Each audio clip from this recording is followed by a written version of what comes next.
Alrighty, so we're trying something new. We're doing a Twitter Spaces with a YouTube stream. So for those of you who are following us on Twitter, welcome. For those of us who are following us on YouTube, also welcome. We're going to be doing something completely different. We're going to be just freestyling and following the news cycle today, and there's a lot going on today. We're going to be talking about the short squeeze and whether this short squeeze is nearly done.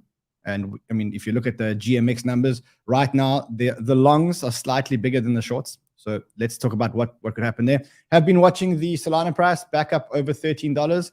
The Grayscale GBTC price, another one that we're going to be talking about today. The reason for that is because of what happened with DCG yesterday. Looking at Curve, just in case there's another attack. And then someone needs to explain to me what's going on with Litecoin and how Litecoin has gone from $59 2 days ago to $80 today. That's huge. That's a massive move up. That's what's that? That's 32% up in 2 days in a market like this, which is like that's actually huge. And the reason why I like that so much is because we know that Litecoin can start bull runs. It's just Litecoin's always been that kind of coin that can start bull runs. So that's what we're going to be talking about today. We've got a DCG update from you guys. We've got a Sam Bankman-Fried FTX update. You remember there was the court proceedings yesterday. We've got a Tornado Cash update. In fact, maybe we should start off with that Tornado Cash update while we're here.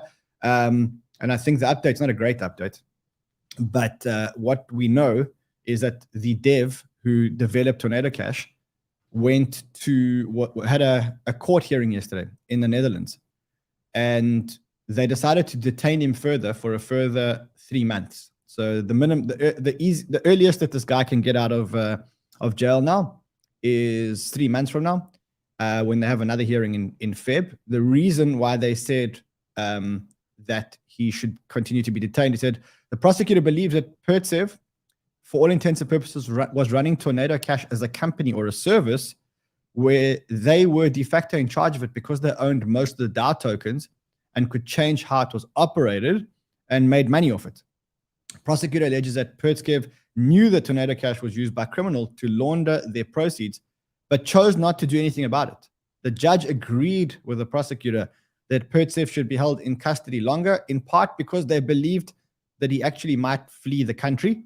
And so this could be a monumental hearing. And the reason why it could be a monumental hearing is because they're now talking about treating DAOs, which are supposed to be decentralized autonomous organizations, as companies, and specifically because they say that the devs controlled a large portion of the tokens.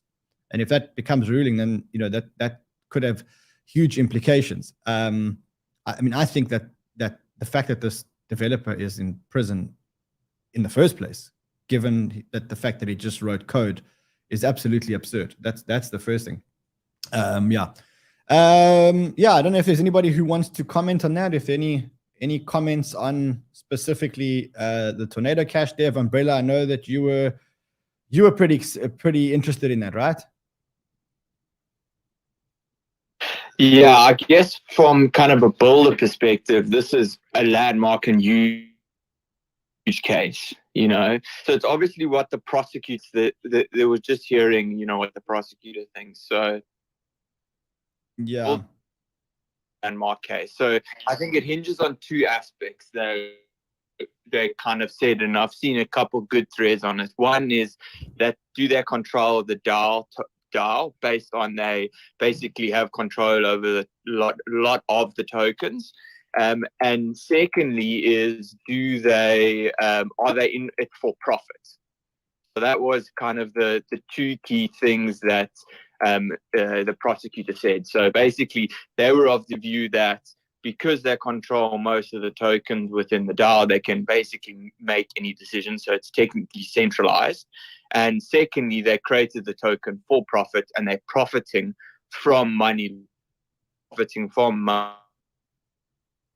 That's why it should be prosecuted. So it hinges on those two aspects. And why are they important? I guess basically for anyone building any protocols, you could potentially have illicit or bad actors using your protocols, right? I mean, if it's decentralized on Ethereum blockchain, it's very difficult, near impossible to stop kind of bad actors using your protocol. Obviously, unless you build your own AML CFT department, which is not something we want to promote or do anyway. But yeah, and so it says basically, assuming that ruling came ahead, it says, any decentralized protocol that's launched has a chance of falling foul of the law. So I guess it's a landmark case, and I'm watching it closely because, as an example, pre-Tornado Cash, I was working on a privacy-based solution, and I've just stopped it. I've said, it's not worth the risk right now to even work on it, never mind publish something. So wait for this and see what happens with this case. Obviously, it sets precedent within the EU, depending on what happens with this case. So I guess that's it it will definitely impact kind of builders building things out, depending on what happens with this case. Yeah, it sounds, I must say, it's scary because, first of all, I don't agree with the whole Tornado Cash thing, because there was numbers that were actually published by Chainalysis. And what Chainalysis said is that I think it was like 28% of the usage of Tornado Cash was around illicit activities. And the rest was actually people just protecting their privacy. Now, I don't think it's logical that every time that you do a transaction and you reveal your wallet, that anyone, if you go and buy a cup of coffee and you pay using Ethereum, you reveal your Ethereum address to the barista. And then he can kind of know every single investment that you've ever made, how much money you've got, which ICOs you've invested in, which exchanges you use, all through this transparency, right? So I think that everyone has a right to privacy. And if we have a right to privacy, devs shouldn't be discouraged from building privacy-related apps. I think that's crazy. I think the fact that now devs like yourself are discouraged from building privacy-related apps is very, very, very scary. Something that I think every human deserves. I think when you look at privacy is not only about how much money you have or how much ICOs you've invested in or which exchanges you use, but privacy is much deeper than that. Privacy is about which services you use. Where do you buy your goods and services? If you're a store and you're ordering apples, you're ordering computers or whatever you're ordering, you don't want people to know where you're buying it from. If they know your address and they know somebody else's address, well, then, that's crazy. And that's why Tornado Cash was such a good tool. And in fact, we used to use Tornado Cash all the time. It was like a big tool in our arsenal, Tornado Cash. And it's sad for me that now people like you are scared of developing privacy-related applications. Crazy stuff. Yeah, I don't know if anybody else has views there, but we'll keep monitoring the story. But sad. Also sad that they said he was a flight risk and he might flee the country, which is like, come on, I don't know. They're treating the guy like a serial killer. You ask me who should be in jail. It's Sam Bankman-Fried. That guy should be in jail. That guy should be in jail. Tell you where he should. I still find it unbelievable that the Tornado Cash guy is locked, and then you've got people like Mashinsky, SBF still running free. It's like it's just it's a funny precedent to set, and also there's an interesting precedent too in the case. Like maybe this is a little bit of an extreme example, but he basically created a privacy application intended for good purposes to preserve the privacy of the users that use Tornado Cash.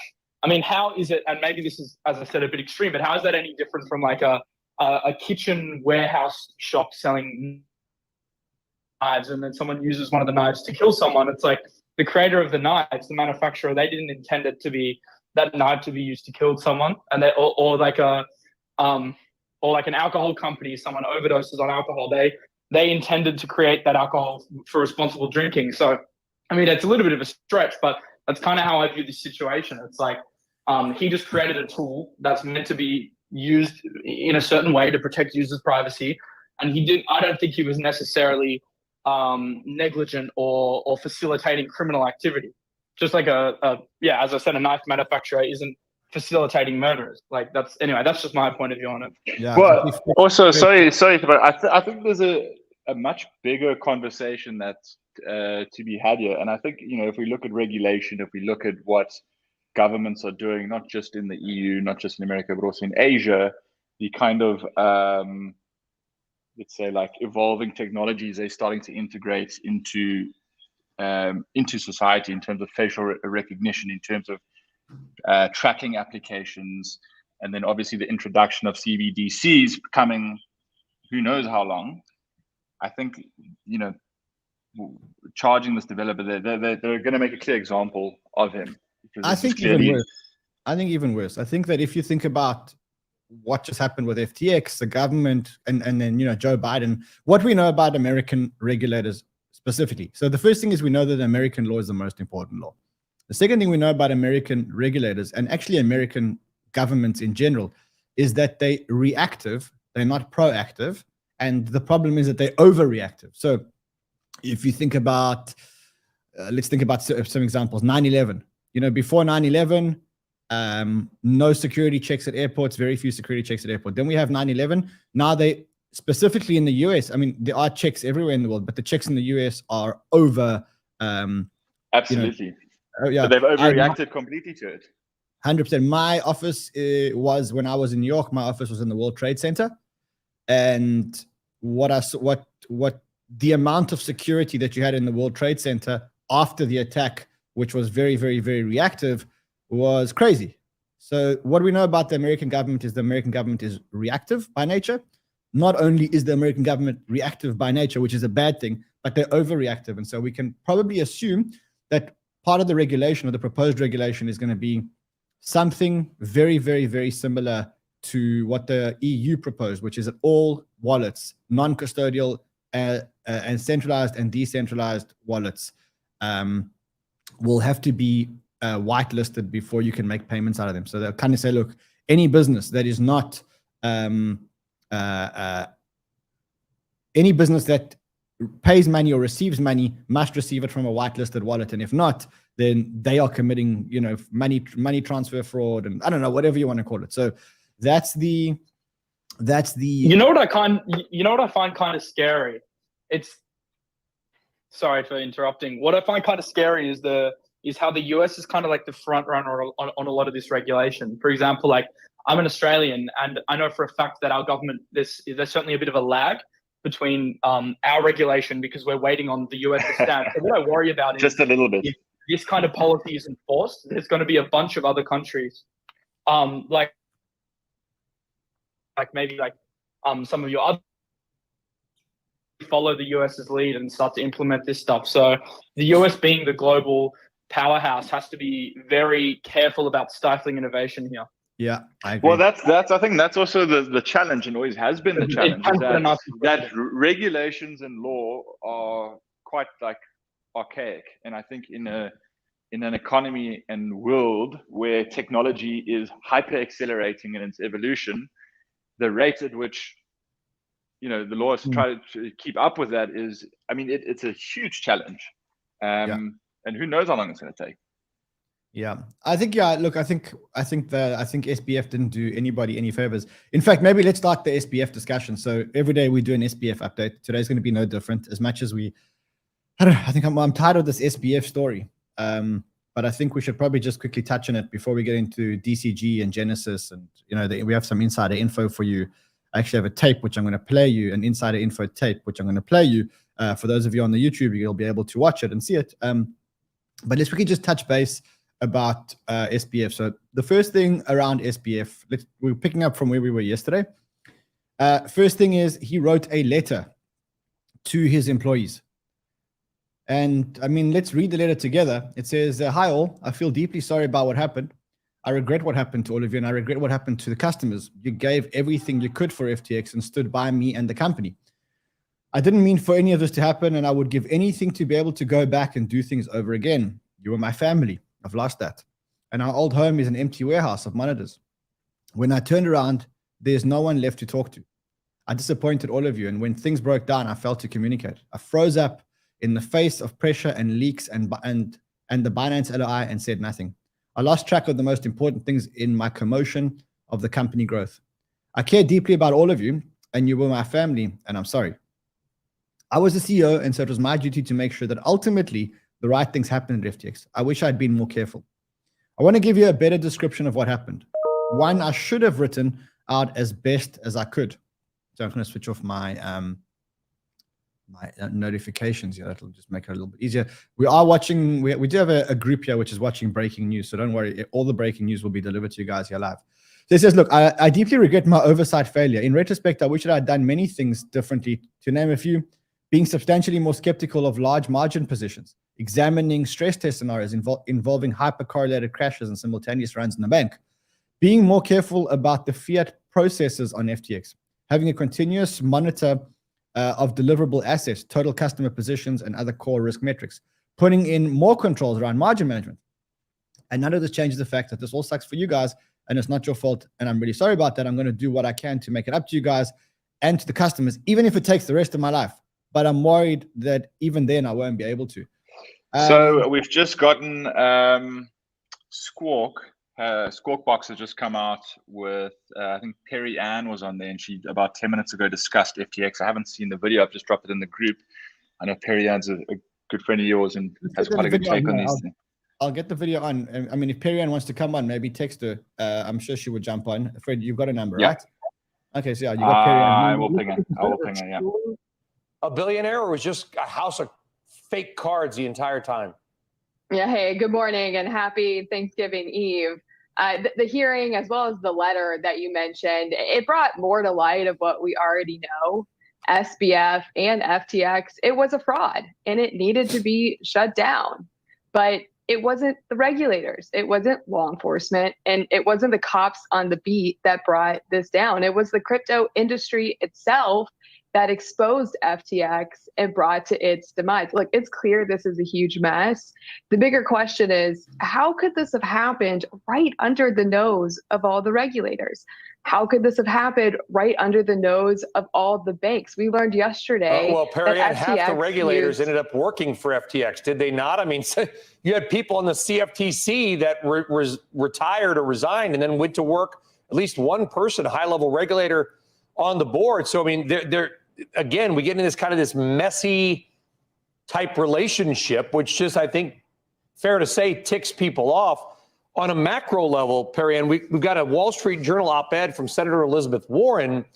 She says, and this is the headline, it's her words, not mine, regulate crypto or it'll take down the economy.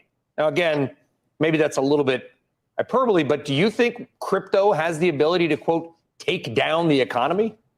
Yeah, it's completely ridiculous. This is just trying to catch headlines. First off, we've seen statements from Secretary Yellen, who said there's been very little spillover from the takedown of Mt. Gox into the larger financial system. The industry is very much committed to keeping crypto and the larger financial services industry separate, preventing contagion and stability to the markets. The industry today is valued under $1 trillion. This is nowhere near the level of systemic. Senator Warren has this wrong, and she's going to go down in history on the wrong side of this. I agree, 100%. Mr. Sam. That's Perianne boring. We're going to try to get on the show. Fred's going to ping her, see if she wants to join the spaces. I think more things about SBF. So the first thing is, there are some photos of him, which were, I don't know if they're leaked, but they were from the Daily Mail. For those of you who are watching on YouTube, you can see the photos now. It shows SBF in his attire of, normal attire of the FTX shirt, I think it is, and shorts, and on his balcony with what looks like employees or friends. Looks like they were having a meeting. He looks pretty stressed. He's fidgeting the whole time. Yeah, looking like he's on Adderall, looking like he's on amphetamines. The mansion this is the $40 million mansion. It has, I think, 7.5 bathrooms and I think like 8 bedrooms or something like that, something crazy like that. Also at the house are his parents. That's his dad. And here is his mom. Also in the Bahamas. Remember, there was rumors it was exposed yesterday, that they purchased a whole lot of property in the Bahamas. Some other things around SBF today. So the first thing is, minutes after the bankruptcy hearing, he says that minutes after the bankruptcy hearing, there was potential interest of billions of dollars of funding to come in. I don't know if this guy is delusional. I actually don't know. He is delusional. He's absolutely delusional. I mean, after all the bad press that this has gotten in the last 2 weeks, A, how is you not already being detained and in jail? B, who would want to throw money into a pile of shit? Yeah. Fred, Perianne's looking for you on the Twitter. She's just responded. I think she thinks that you want to talk to her about DCG, but maybe just get on to speak about thing. The other interesting thing that happened yesterday was that we had the bankruptcy court hearing, the first bankruptcy court hearing.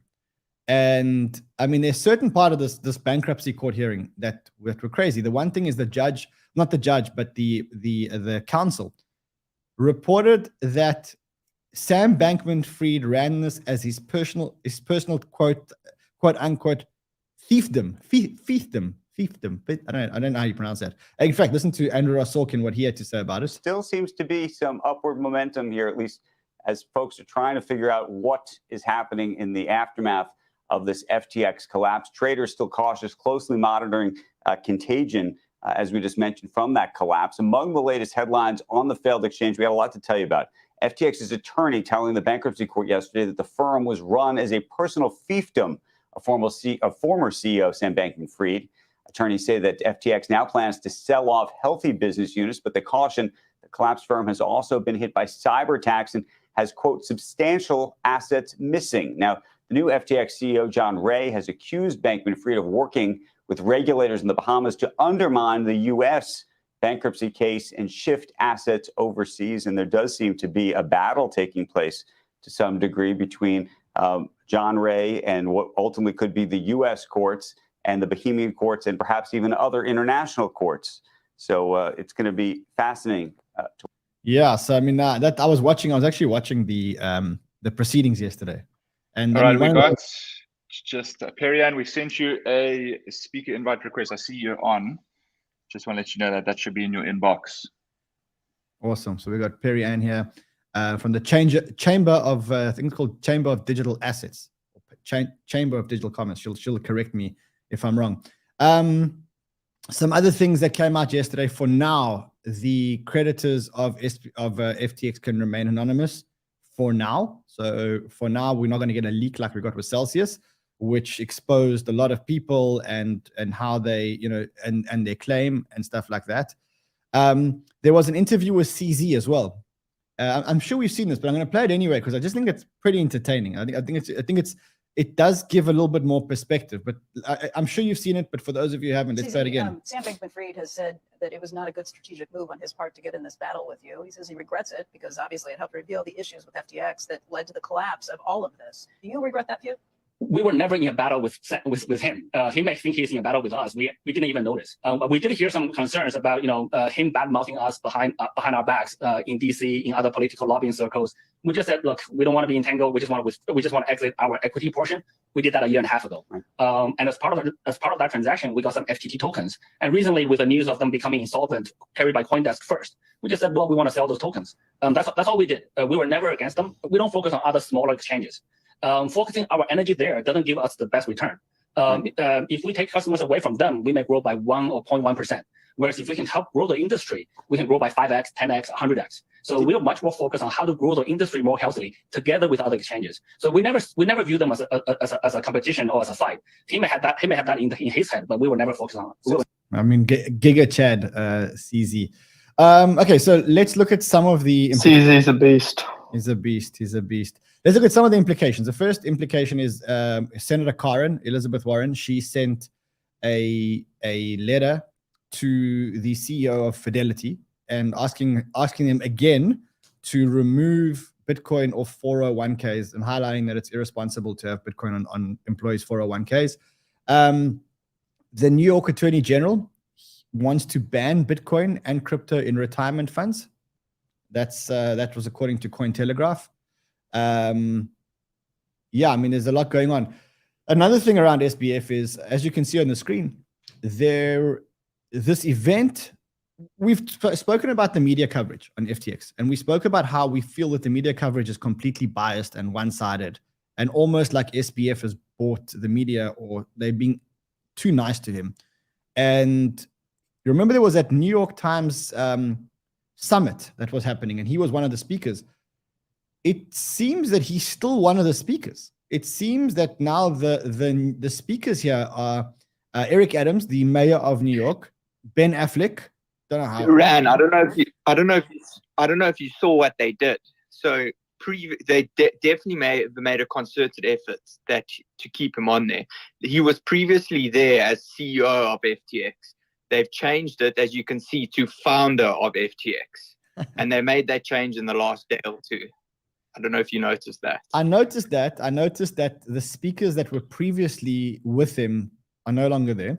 I noticed that what we have now is we have Eric Adams, who's the mayor of New York, speaking at the same event as Sam Bankman-Fried, who has allegedly just purported one of the biggest financial crimes in history. Like that's, I don't know. It's unbelievable that he's got airtime after what's just happened. That they're giving him airtime. I can't believe it. I mean, I'm gonna have to see it to believe it. I mean, this has got to be a mistake. This has got to be a mistake. This has to be a mistake. Come on, you know why though? Because it gets attention. Well, if it's not a mistake though, it's an attention play. I mean, media and conferences and many big companies they want eyes on their summits, on their products. I don't know. It could just be a ploy. I don't think he's going to. I mean, it can also be viewed as a show of strength. I mean, this can also be viewed as just a show of strength. A show of strength. But everything's all right. A show of strength by who? From Sam's side. Like it's pretty normal life for it. That's what he's showcasing. I mean, if it isn't a mistake. I have a feeling that one of two things is going to happen. Either he doesn't attend at all, or if he attends, he's attending this thing virtually. But I can't see Sam Bankman-Fried going to New York City. I don't think. I mean, if they remove him from a speaker, that's basically the New York Times saying that something was wrong, accepting that something was wrong with the whole SBF thing, right? And if they don't, then it can be viewed A, as a mistake, and B, as like I said, like that everything's pretty normal from Sam's side. Yeah. So I mean, if they remove it, that's a big deal, right? If they remove it tomorrow, you could ask them, like, why did you remove them? Or why did you remove him? Sorry.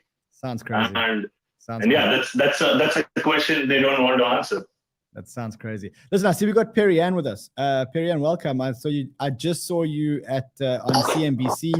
A great interview. We actually just played this interview. I know you're very, very, very involved in Washington, and you've been lobbying for crypto regulation for a long time. What do you think this SBF thing does? Well, it's definitely a step back. I mean, there's a lot of implications to how this is, impacting the conversations in Washington, and the facts of this case are still being discovered. So, the biggest complication is that SBF became the second biggest donor to the Democratic Party. So you've got all these policymakers that took money from Sam. And, quite frankly, they look pretty bad. They all have egg on their face for doing that. And you're starting to see policymakers give that money back. You've got members of Congress, their campaigns that are donating the equal amount to charities in their local districts. So that certainly complicates the message quite a bit. The other complication is that this fraud was not taken down by the regulators or by law enforcement. It was the crypto industry that took it down. That was one of the points I've made this morning on Squawk Box. They kind of cut me off. They didn't let me finish the full thought. So I'll share it here with you guys, since you guys can give me a little bit more time. But this happened this happened right under the nose of the SEC. This happened right under the nose of the banks. One of the things that we learned yesterday is that FTX had used over 30 banks and over 200 bank accounts.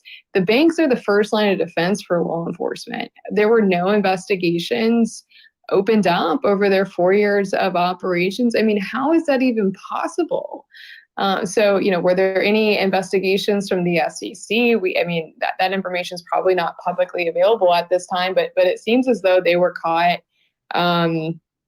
completely surprised by this. Law enforcement, the banks, nobody. And this is their job. This is literally their job to monitor for this. So it's a huge failure on so many points.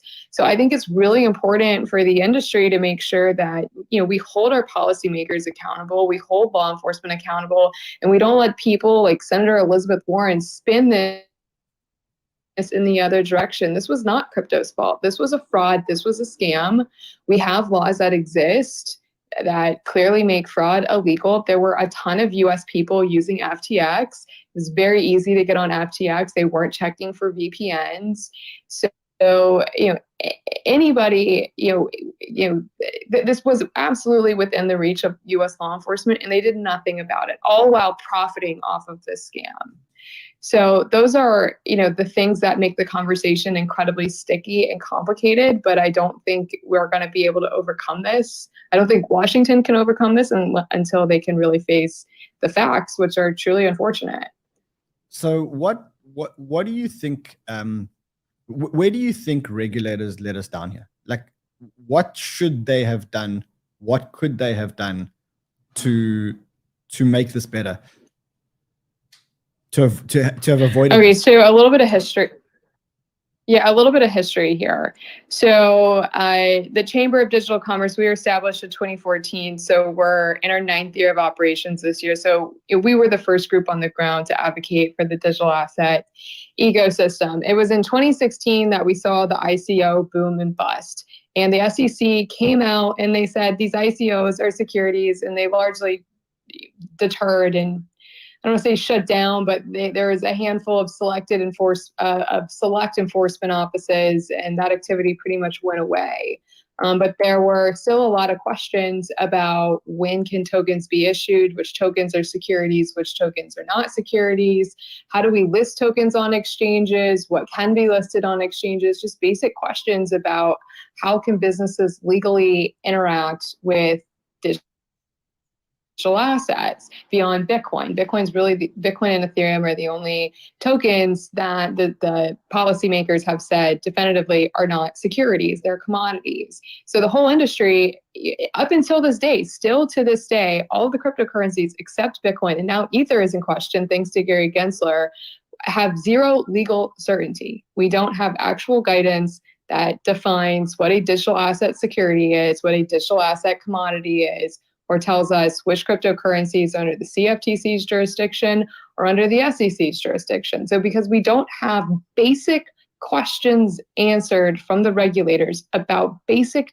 taxonomy of digital assets, this pushed everything overseas. Companies don't want to operate here because there's no legal certainty, and everything moved overseas. And that gave rise to FTX. Meanwhile, the exchanges that want to do things the right way, that are trying to work with regulators, that have gone to the SEC or others to ask for permission, they're stifled. They can't offer products that they want to offer. They're limited in what they can do because the laws aren't clear and they're not getting answered. So the regulated, the good actors, the US businesses, they don't have the same amount of volume. They can't compete on this global landscape.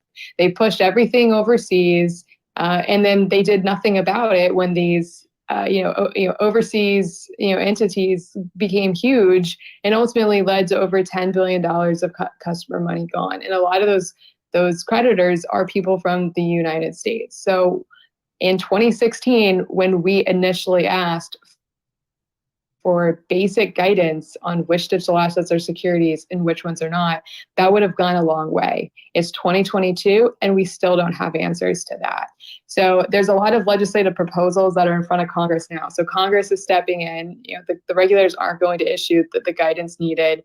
There's a lot of legislative proposals. We don't really need anything that complicated. I wouldn't even say we need an entire regulatory overhaul.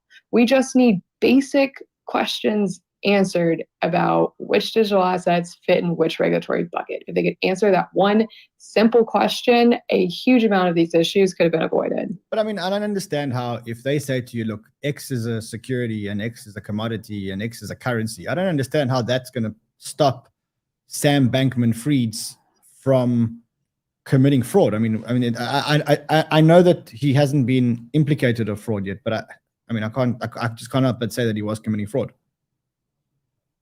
I'm just not sure how, if they say, okay, look, from now on, Yeah, I mean, I think there's a little bit of lag here on my side. So on the not having regulatory clarity in the U.S., has pushed a lot of activity overseas. So that really emboldened the machine that SBF built.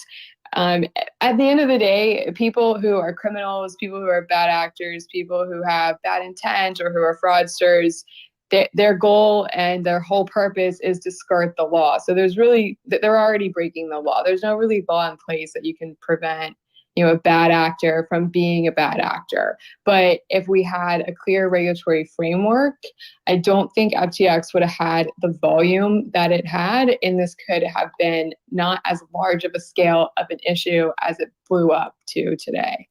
Do you think that now there is fire under the regulators' ass to do something very, very soon? Do you think that maybe this may have been the straw that broke the camel's back? And now there's going to be so much pressure in Washington for... Yeah, that's it.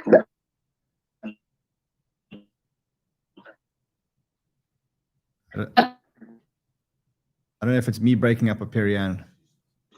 It's Perianne. It's the same for me. Emboldens regulators. I think we're... Yeah. I think we're losing it. I think there's a... I'm going to turn my... Hold on. Yeah, I've got Let's my try. word.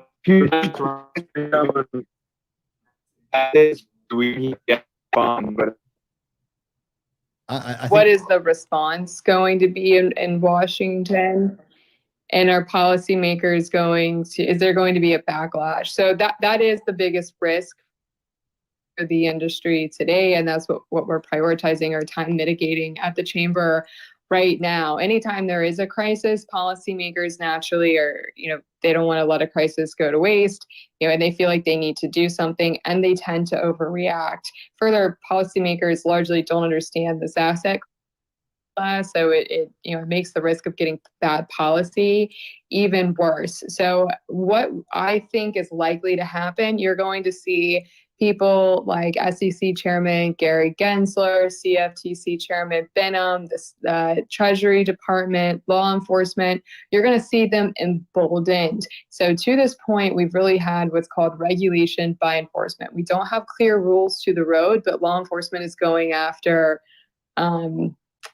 bad actors or people who don't get the laws correct, don't get compliance correct, and go enforce the laws against them. So that's not good for business. We'd rather see clear rules to the road and then enforcement actions. We're kind of doing it the opposite, which isn't great. That's another contributor to why so much business has just left the US and so much activity has gone overseas.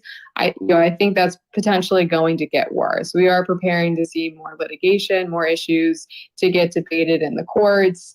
So that's not great, but I think that is a likely next step and result of this, just speeding that up. It's really Congress who ultimately is going to have to come in and clear up these taxonomy issues. Which regulatory agency is going to play which role, because the SEC and the CFTC are in a little bit of a turf war on where those definitions are ultimately going to lie. And they haven't issued guidance to date. It's been, close to a decade. So, Congress is going to have to step in. I think Congress wants to step in. There are a handful, there were 74 pieces of legislation introduced this Congress. The four main ones that we are monitoring to potentially be moved through the legislative process in the next Congress next year include the DCEA, that's the Digital Commodity Exchange Act that was put forward by the House Ag Committee. Is a voluntary regime that puts the CFTC as the lead regulator. There's also the Senate version, or the Senate's own version of the PA. This is the bill that the industry has largely pushed back against. Sam Bankman-Fried personally was endorsing this bill. It's got a lot of complications to it, but the Senate Ag Committee is having Chair Benham come in and testify, and we're expecting him to urge Congress to pass this bill, and there is bipartisan support for it. So that's another one that we're watching. And then there's also the Lummis-Gillibrand bill, the Responsible Financial Innovation Act, that will probably die this Congress, but be reintroduced next year, and will likely be put forward as a serious proposal to pass to address the regulatory gaps in this space. And then the fourth bill is the stablecoin bill, which you probably haven't seen yet because it hasn't actually been introduced, but the House Financial Services Committee has drafted a bill creating a stablecoin federal licensing regime. Financial Services Committee has drafted a bill creating a stablecoin federal licensing regime. Financial Services Committee has drafted a bill creating a stablecoin federal licensing regime. Financial Services Committee has drafted a bill creating. I'm just hearing myself get played back over and over again. There we go. That should be better. Sorry. That should be better. So then there's the stablecoin bill, and then the Senate. I think I've lost Perianne. I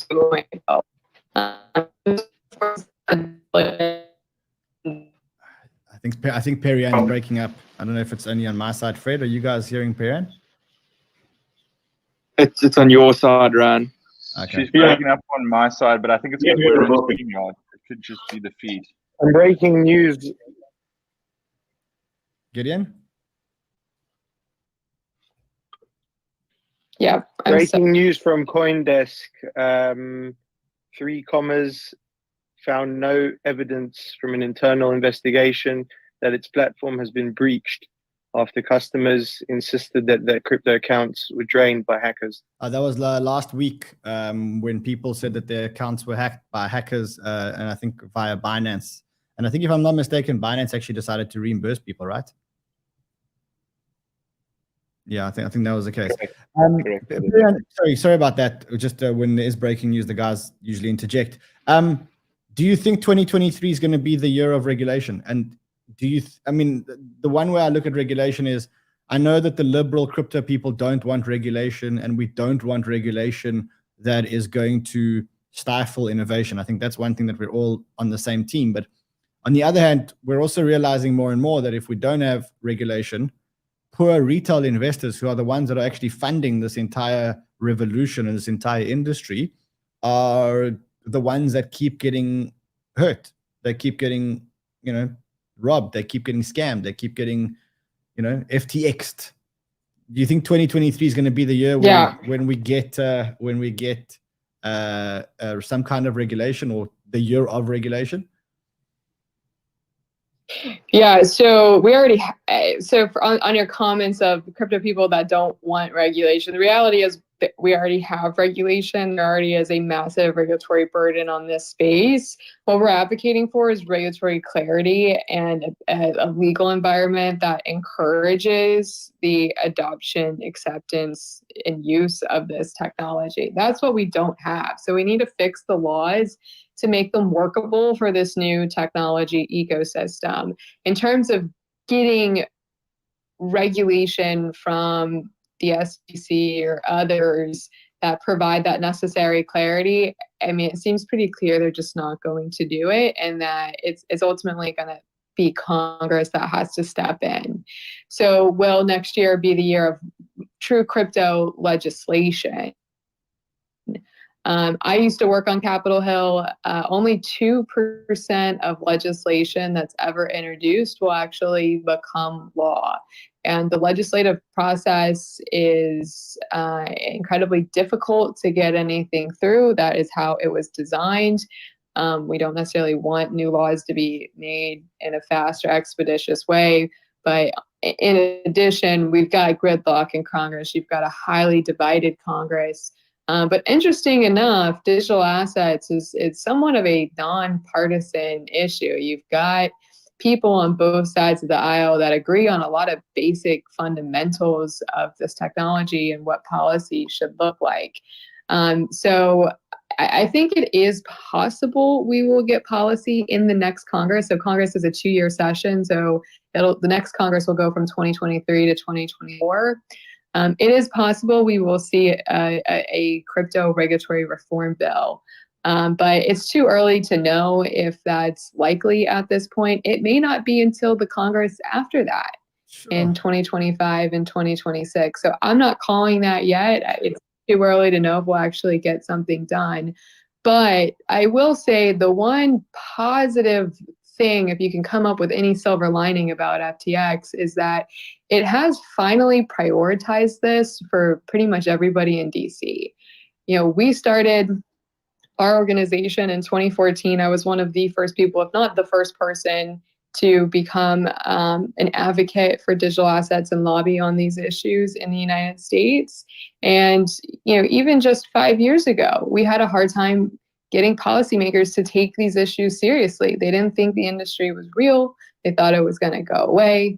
They didn't understand it. It just wasn't important, and it wasn't a priority. Therefore, getting regulation done or getting regulatory clarity done was just never a priority for anybody. Now this is a priority. Now people are seeing that this technology is here to stay. It is important. It is going to have real implications for the broader economy and financial services industry. And yeah, we do need a regulatory framework that works for this technology. So more people are paying attention, more people are studying this technology and getting smart on the issues. So that is a good thing. So it does kind of help set the stage to get Congress ready to actually pass something. But that's still a very, very tall order. From a pure regulatory perspective, obviously not taking into account everything that went down with FTX, do you view this as a net positive or a net negative in terms of crypto regulation as a whole? I mean, it's definitely negative. It's really hard to say anything about this as positive. But if there's any silver lining, it's that more people are aware of this industry and see that it is real and that we do need policymakers to act and to understand this and to create an environment that works for this industry. But this is not a positive development. There's no way to spin this into a positive. Okay. We've Mike Novogratz just I think Novogratz just got off Squawk Box. I haven't seen the video. The title is SBF certainly did things with our coins that were illegal.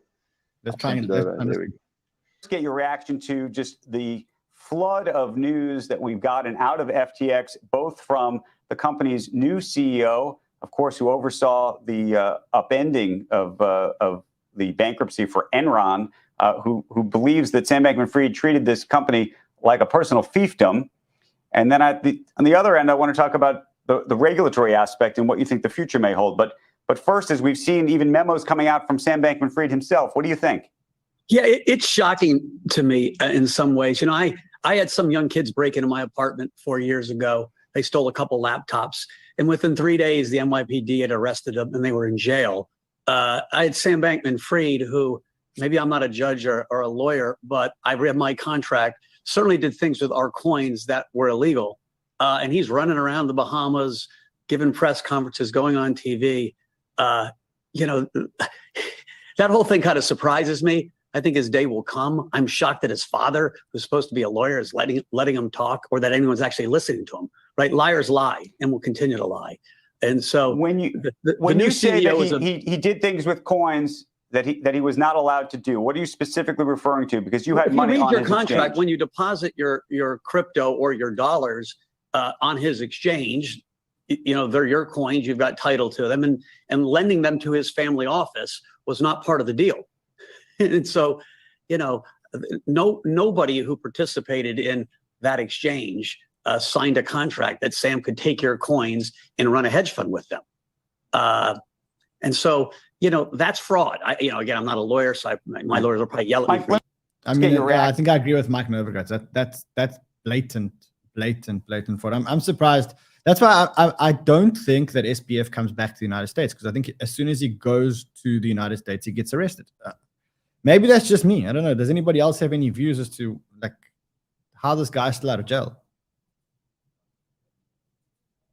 Well, I agree 100%. I mean, if you looked, I went and looked through his terms and conditions that we all signed when we went on FTX, and I did a post on it and specifically said that the assets are backed 1-to-1 and they're yours and they're not anyone else's. So I also don't see how he gets away from the fact that he can say they're that, oh, it was a bank run, or that he was allowed to use our coins or tokens to run a hedge fund. I don't see how he gets away with that, considering the T's and C's that we all signed that specifically said that it wasn't.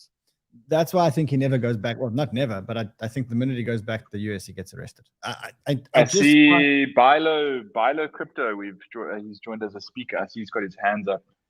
Yep. Hi guys. Jump in, bro. Jump in. There's no need to put your hands up here. Thanks, Ran. So again, not defending at all, okay? But the banks, when you deposit your money in banks, I've been talking about this for weeks now. When you deposit your money in banks use your money without your consent, essentially. The only difference here is the ratio with which the bank keeps a reserve versus deposits that's been abused by FTX. It's not something new. It's not new practice, guys. This is something that happens every day in banking. The issue here was that the ratios were too high. It was over-leveraged. As to Perianne, I just have a question for you. You were saying that, so you were saying that the regulators are to blame for what happened.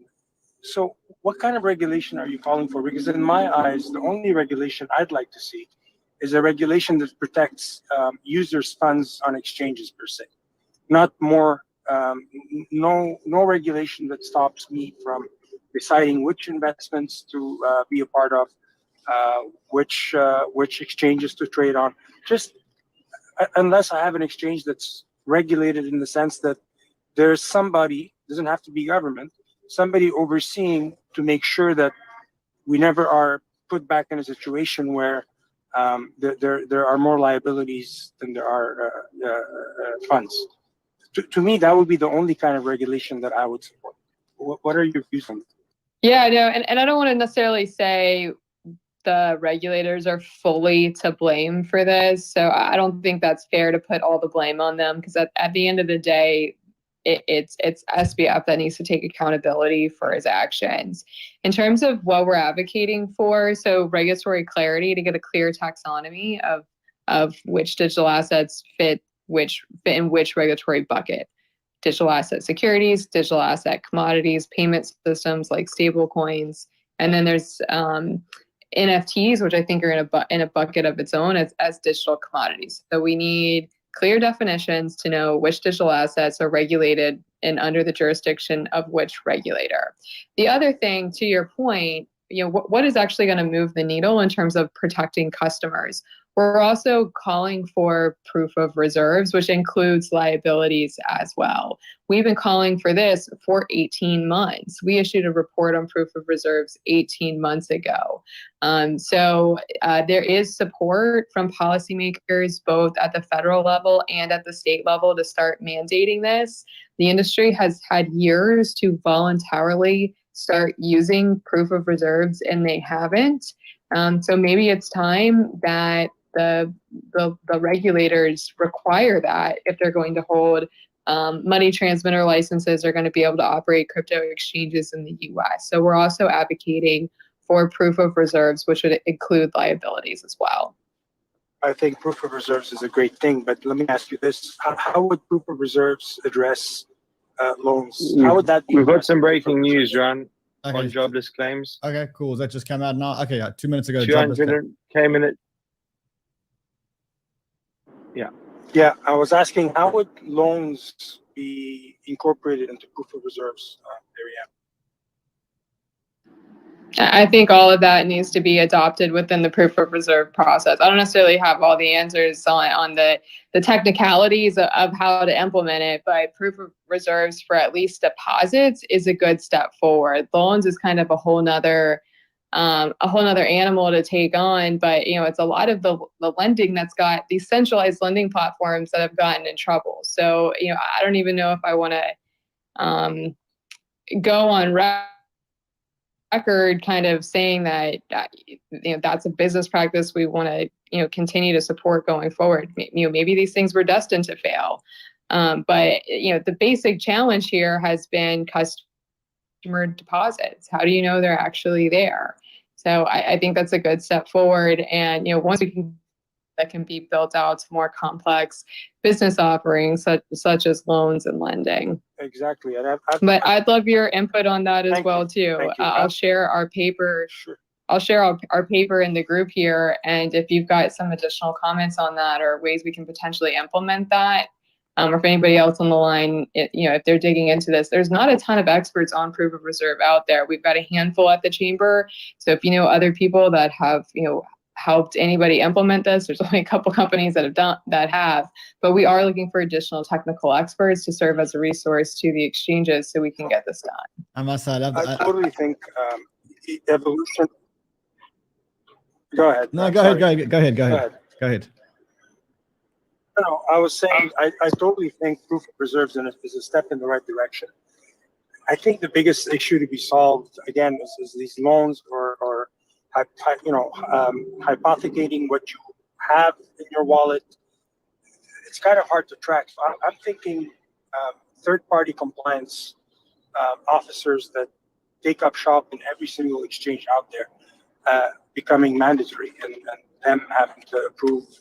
Or at least they're not supposed to be rehypothecating the assets. That's the whole point. If you're a crypto but they are. That's the thing. Yeah. And so if you're able to prove, they are, but they're not supposed to be. So proof of reserves would allow people to know that they're doing, that they are rehypothecating assets, which they're not supposed to do and they're not allowed to do. Yeah, I mean, I'm not sure they will, because the issue there is. Sorry, go ahead, Ryan. I'm taking this. A lot of the reason why this is happening, is because these companies are domiciling themselves in places like the Bahamas, where the regulators aren't strong. So they're going to places like Bahamas, Seychelles, Mauritius, anywhere where the court system is not very strong, and where they know there's going to be no implications to what they did. That is why, I don't think SBF went to Bahamas because he wanted to go to Bahamas, although I have heard Bahamas is a great place. I think he went there because from a regulatory framework point of view, he knew that he could do whatever he wanted to do without actual real implications. Emerging market, smaller islands, etc., are very easy to buy the regulators. If you come in with money, specifically you come in, you spend billions or you create billions, you help build the infrastructure, they're not going to charge you, and that's why people go to these small money islands. And I think the idea is that if the US was more regulated and easier to operate in, then as users we could use more US exchanges, not only exchanges like Coinbase. Also, I think the reason why we use exchanges like Coinbase, or why we don't use exchanges like Coinbase, or certainly a lot of the degens don't use exchanges like Coinbase, is because Coinbase take too long to list the assets that we want them to list. And the reason that's happening is, again, like Perianne said, because there's no regulatory clarity as to what a security is and what a security isn't, what a commodity is and what a commodity isn't. And so the risk for someone like an SBF, the risk for someone like a Brian Armstrong to list a token that could be a security is a problem. And that is what I think. That is where Perianne is right. We need them to come in. We need the regulators in the US to start off by telling us what's a security, what's a commodity, what's a currency, etc. From that point, we'll know how to regulate the exchanges. When we know how to regulate the exchanges, we will see an inflow of money to more US regulated exchanges, and we'll see a whole lot of new regulated exchanges. And then, as users, you can make a choice. You can either choose to trade on an exchange that's domiciled in the Bahamas, or you can choose to trade on an exchange that's domiciled in the USA. That's a decision that every user is going to have to make for himself. And I think more options is better, and we're going to get more options when we get a little bit more regulation. That's the way I see it. There were some people that said they didn't get the breaking news. Go ahead. No, I was just going to say, doesn't the Howey test kind of answer that question, though, in terms of what could be considered a security and what not? The Howey test is 90 years old or 80 years old. Perianne, how old is the Howey test? But I'm not sure, but it's still what's generally applied across the board. And I mean, the SEC itself, Gary constantly refers back to that in order to clarify his positions on certain things. So Yes, it's old, but it's still used. How do you? Yes, it ends up. How do you rely on it? How do you take the newest technology, the most promising technology in the whole world, and rely on a test that is 90 years old? Because sure.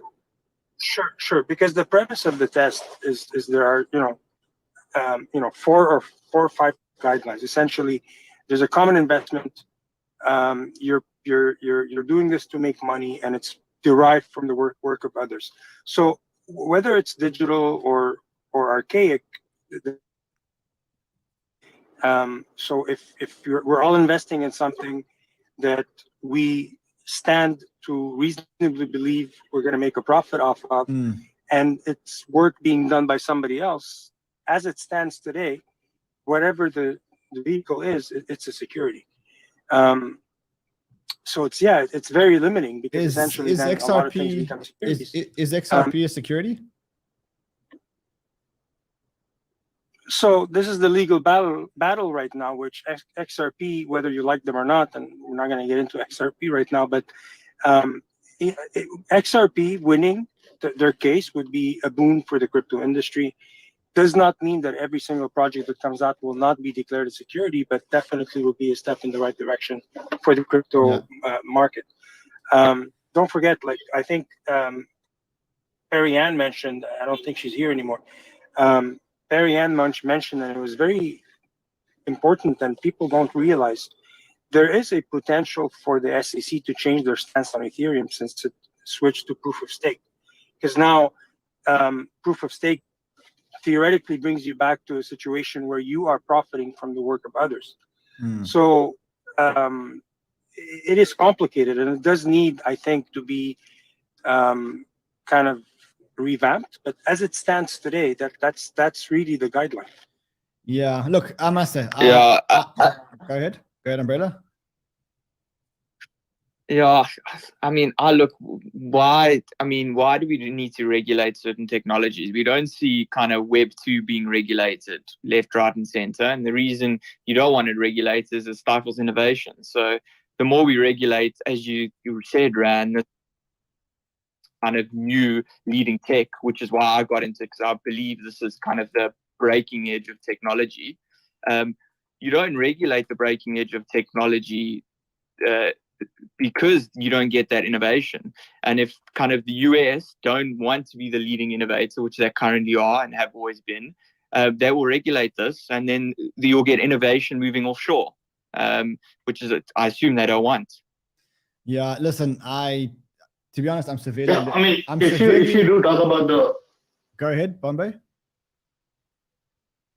Yeah. So what I was saying is, if you think about how the Harvey test actually, the four elements of the Harvey test, the ticket concerts, the secondary sales of ticket concerts, and I mean everybody on Twitter has pretty much seen the $34,000 ticket for the Taylor Swift concert. If you apply the Harvey test to it, to an extent, you could consider that a security. So even considering the Harvey test as a legit way to determine whether something is security or not is a joke, because it is an investment.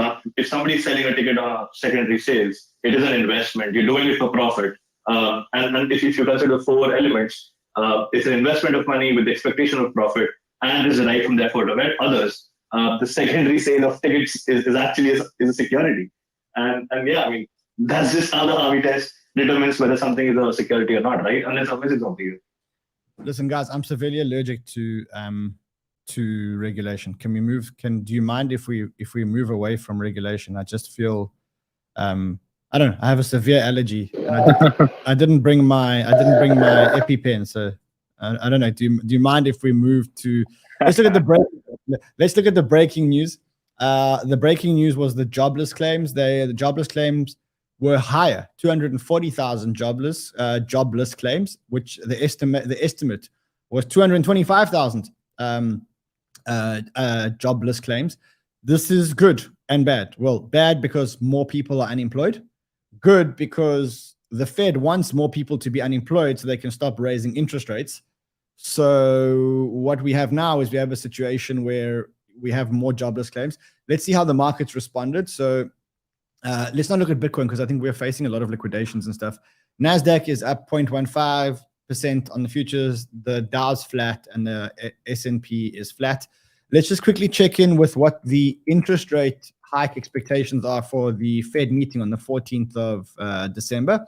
The expectations are currently 71% for 50 basis points and 28.9% for 75 basis points. It's creeping up. It really is creeping up. I believe we have FOMC minutes at 2 p.m. today. Is that correct? Which should go us maybe a little more insight as to the next meeting. Yeah. Listen, So Miles, I'm running to the restroom, so you'll take over for a few minutes. This could change a lot later. Miles, I'm going to leave it in your hands for a few minutes. I have to shoot the bathroom. Enjoy yourself. So, does anyone have any thoughts on the jobs today? Look, it's a start. We need at least 4 or 5 readings of higher numbers, but these are the highest readings since August 19th. The Fed won't look at this and go, oh, okay, more people are out of jobs. They'll go, okay, this is a ticking point. We're now seeing more jobs. It's like we've seen all these layoffs from these massive tech firms. It's going to hit the market. How do the jobless claims this month compare to the rest of this year? Is this the first month indicating that that there's clearly been hovering around 190 to 200, and this is the highest in 3 or 4 months. Okay. Yeah, I guess this is what It's like this is what. case of bad news is good news, as usual when it comes to all this data. I think TED Talks Macro had some opinions on the FOMC later today. He expects the data to be negative in terms of the market response. Does anyone have any projections for the the FOMC minutes today are just an overview of what happened in the meeting before. They might give some sort of ideas what they plan to do in December, but it's not.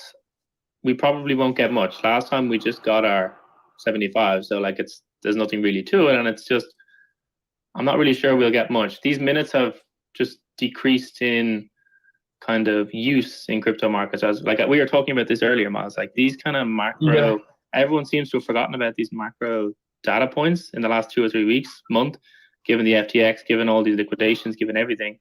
Obviously CPI is still a core component that we need to pay attention to, but I think FOMC minutes is down bottom of the barrel. If Jerome Powell is still, if he still has his hawkish stance, we'll definitely see it in the FOMC. And if he mentions the 75 going forward into December, you have to remember this data is 3 weeks old. That is about to come out. So if we see that he still has his hawkish stance, then that's what we need to look out for. And then if that's the case, then yeah, we could be in for.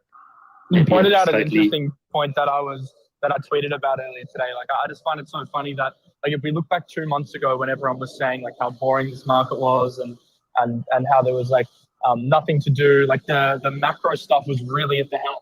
Every time there was a FOMC meeting or a minutes or CPI data, everyone would be anxiously awaiting the date and trying to trade into it. And it just seems like at the moment, with all this SBF news, with the Genesis news, with the DCG concerns, it's kind of like the macro's taken a huge backseat, at least in terms of the public's awareness and perception towards these events. So it's quite interesting because we still can't discount it. Like it's still a major driver, negative and a positive driver of the market. So we still definitely have to pay attention. But in terms of the public's attention, it's certainly not as relevant as it seemed to be 2 months ago. I see that Crypto. I think you're right. I see Crypto is is here listening. Fred, why don't we sent him an invite? We sent him an invite. Yeah, check your inbox, brother. Check your inbox. There's a speaker invite. Join us. Come up on stage. Let's have some fun. Sorry, I had to go. When you have to go, you have to go. Let's. Sorry, Miles. I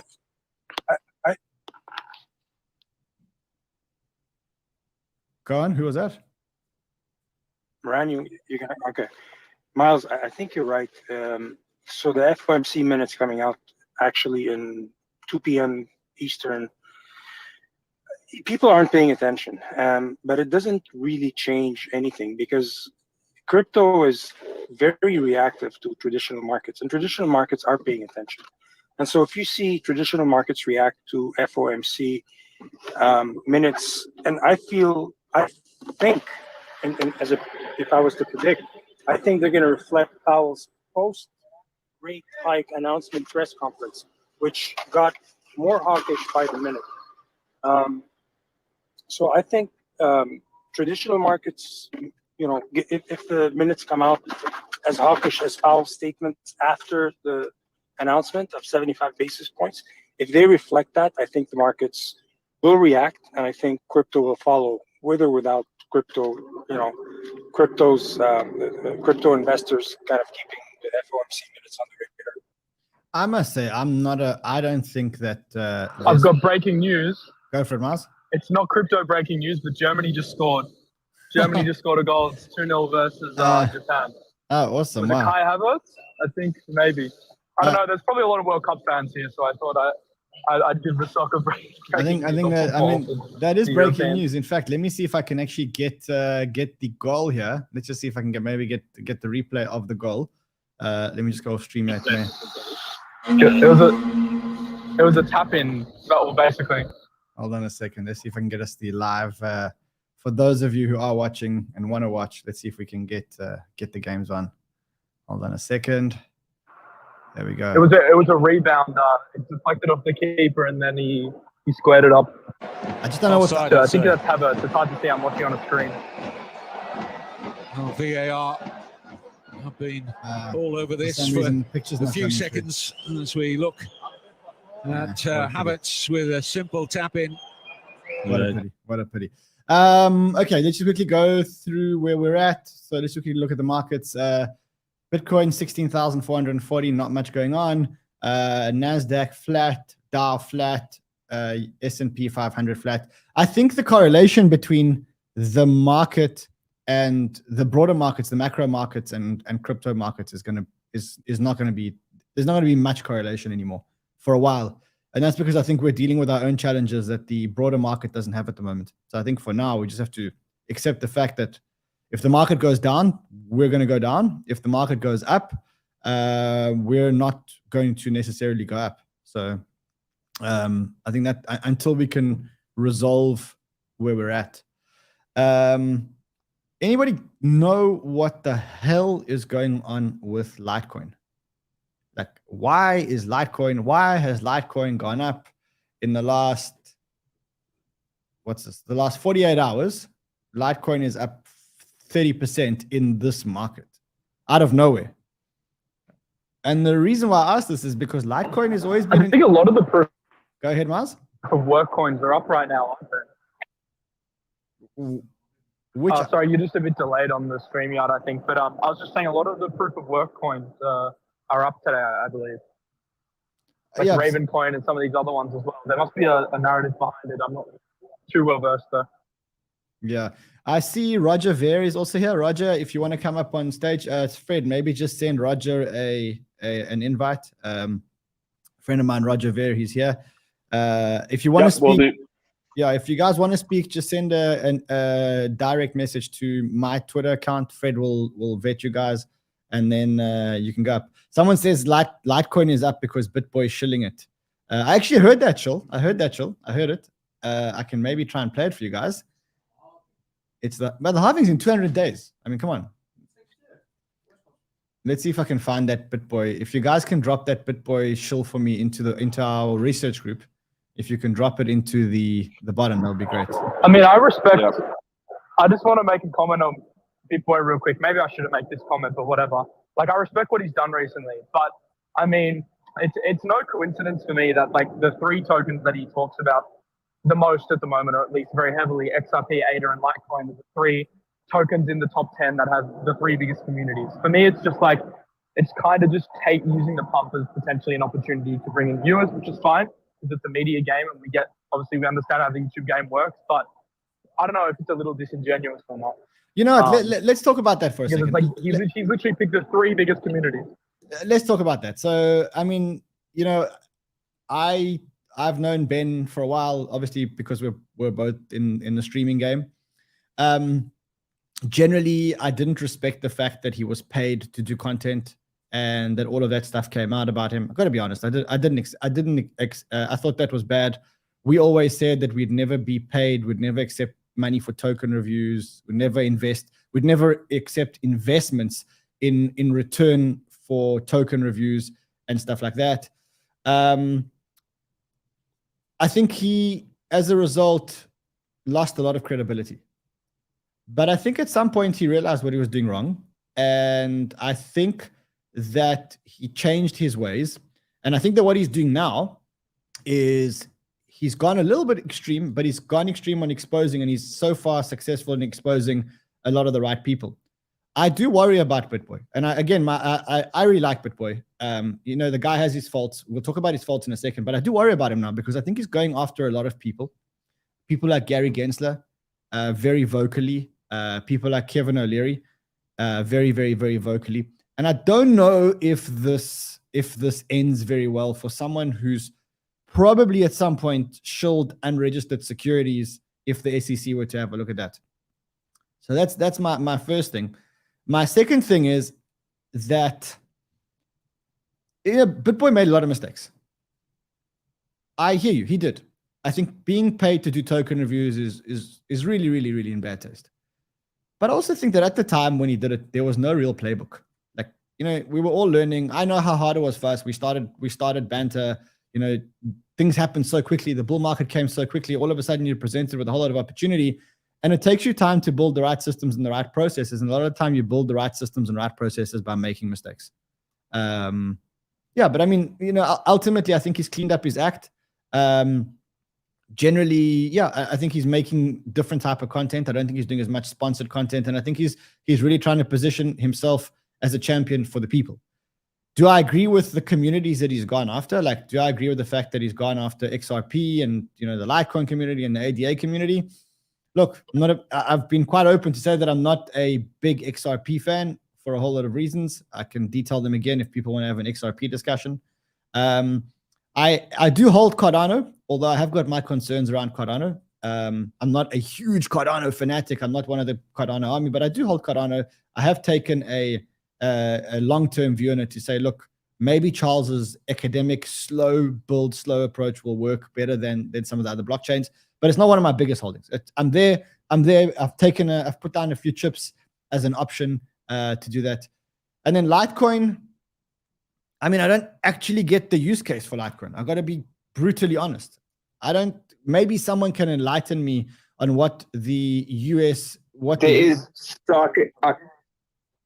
so I can tell you exactly what Litecoin was used for and why currently now it's got no use case. I agree with you. So historically, Litecoin was great because it was a cheap, fast, and easy way to move coin between different exchanges and different other applications. Obviously, we only had Bitcoin, Ethereum, and certain other ones, you know, back in 2017. Litecoin, and I used it a lot, was an easy way for you to move your funds between blockchains. This was before stables came out and before cheaper chains like BSC, Solana, Layer 2s, etc. came out. It was an easy way to move between exchanges, other applications. If you wanted to pay for services, you used Litecoin because it was just quicker, cheaper, and better to use. But obviously, for me, their competitive advantage there is just completely fallen away. You know, why would you use Litecoin if you can use BNB or stables on a layer 2 or stables on, you know, a cheaper chain like BSC that's, you know, cost microcents to do a transaction. So I feel technology play is, you know, over. There's a couple of messages that have come through. I'm not going to bring them on, but I thought it would be interesting to note that one message saying Litecoin is up because of the halving coming up next year, July. It's just following its normal trend. Before every halving, Litecoin will potentially hit blah, blah, blah. I'm not going to mention that. Litecoin payment to miners is halving, and Sailor endorsement is another message I got. I haven't verified that Sailor's endorsed this. I actually find it quite hard to believe, but I thought that might add a bit of context. Anyway, welcome, Roger. You've added as a speaker. Thought I'd welcome is Roger here? To the podium. Roger's here. Roger, how are you, my friend? Yeah, hi everyone. Sorry, I'm jumping in halfway through. I saw the title with the Genesis and DCG stuff, and that definitely caught my attention. Maybe a recap would be good for everybody that joined after the initial discussion, and that would be useful. But thanks for having me, everyone. Yeah, so we haven't actually got to speaking about DCG and Genesis. We're waiting. We've got some guests joining us in about half an hour, where we're going to really open. We've got up a guest joining us in a couple of minutes. His name is Ram Ahluwalia. He should be joining us in the next couple of minutes, and he'll have tons to recap on. So Roger, just stay seated. Someone said Michael Saylor endorsed Litecoin. Take a look at the video. If you can send me the video, if one of you can send me the video in my Twitter DM, that'll be great. I'll play it here for everyone to listen to, if that's okay. Anything else on Litecoin? I don't get it. I just don't get Litecoin. So I have a Michael Saylor rumor. If we're all ears. If I can speak to a Michael Saylor rumor, and I would love for someone to confirm if it's true or not. I don't know if it's true. I heard secondhand through the grapevine, but the rumor I heard is that up until he went crazy for Bitcoin, that he would host like parties at his home in Florida, and if anybody would even mention Bitcoin, he would kick them out of his house because he was so opposed to it until recently. And I don't know for sure that's true. That's what I heard through the grapevine, but would love for someone to confirm or deny that if that was the case. And I heard that was the case up until, I don't know, maybe 2019 or something like that. So I can confirm to hear if anybody knows any more on that Michael Saylor juicy rumor there. I can confirm that Michael Saylor used to have a lot of parties at his house. I can confirm that he still has big parties at his house. The second part of it, I can't confirm that. Yeah, that's the second part. If anybody can, just jump on. Just ping a DM to my Twitter. Fred will get you guys approved, and then you guys can come on. All right, I think let's maybe look at maybe jump to the DCG story. So let's look at where we are with the DCG story. So yesterday we finally got some word from DCG. We got word that they had indeed borrowed money from Genesis, which was the first part of the statement. We then had Genesis come out and say that they had $2.8 billion of loans outstanding on its balance sheet, with 30% of that made to related parties, including its parent company. So we know that. We now know that DCG have a loan to Genesis, or a loan from Genesis for $550 million or $575 million, $575 million. They say that the only other loan that they have the only other debt they have on their balance sheet is $350 million credit facility led by Eldridge. So if this is correct, and I think we're taking everything at face value, if this is correct, they have about $900 million worth of loans, just under $1 billion worth of loans. Remember that DCG is quite a big company. They've got quite a big portfolio. In fact, let's try and find a look at their portfolio. I think it's very interesting to look at the portfolio and compare their portfolio. Now that we know kind of what their financial position is and what their debt position is, let's look at the equity that they own in which company and in which companies they own the equity. And what you can see is that there's tons of companies with their own equity. No, they don't disclose how much equity, but they own equity in a lot of companies. Bitfly, Bitmark, Bitnomial, Bitosis, BitPay, Bitso, Bitwallet, Blockchain.com, you name it, Chainalysis, Coindesk, Coinbase, CoinJar, CoinMe. I mean, I'm just scrolling through their website and I'm going through the coins here. Now, we also know that their last raise valuation was at $10 billion in the bull market. We could probably assume that the valuations have come down a lot. We can assume that the valuations are at least half, and I think maybe even lower than half, maybe even a third. So we could probably say that they've got an enterprise value of $3 billion at the moment with all these investments. And they're talking about maybe having debt now of about just under $1 billion. Now, interesting thing about the debt. The debt has a maturity date of May next year. So this debt is not due now. The debt to Genesis has a maturity date of May 2023. So it's not due yet. And so now we need to see what's going to happen with Genesis, because Genesis say they have $2.8 billion of loans outstanding, we could probably say that DCG is good for their 575 million. But what about the other 2.2 million? Who is that to? What are the prospects of getting that back? How big is the hole? And we know that they've been running around trying to raise capital. They haven't been very successful in raising capital yet. There is discussion that there's a hard stop here today, Wednesday. There's a hard stop today where they could probably declare bankruptcy, even though they said that that bankruptcy is not imminent. That's what they said. There were also a couple of other developments yesterday. So the first thing is there was a letter from Barry to shareholders. And he says in the letter, it says, "Dear shareholders, there's been a lot of noise over the past week, and I wanted to get in touch with you directly to clarify where we stand at DCG. Most of you are aware of the situation at Genesis, but to recap upfront, Genesis Global Capital, Genesis's lending business temporarily suspended redemptions and new originations last week, Wednesday, November 16th, after market turmoil sparked unprecedented withdrawal requests.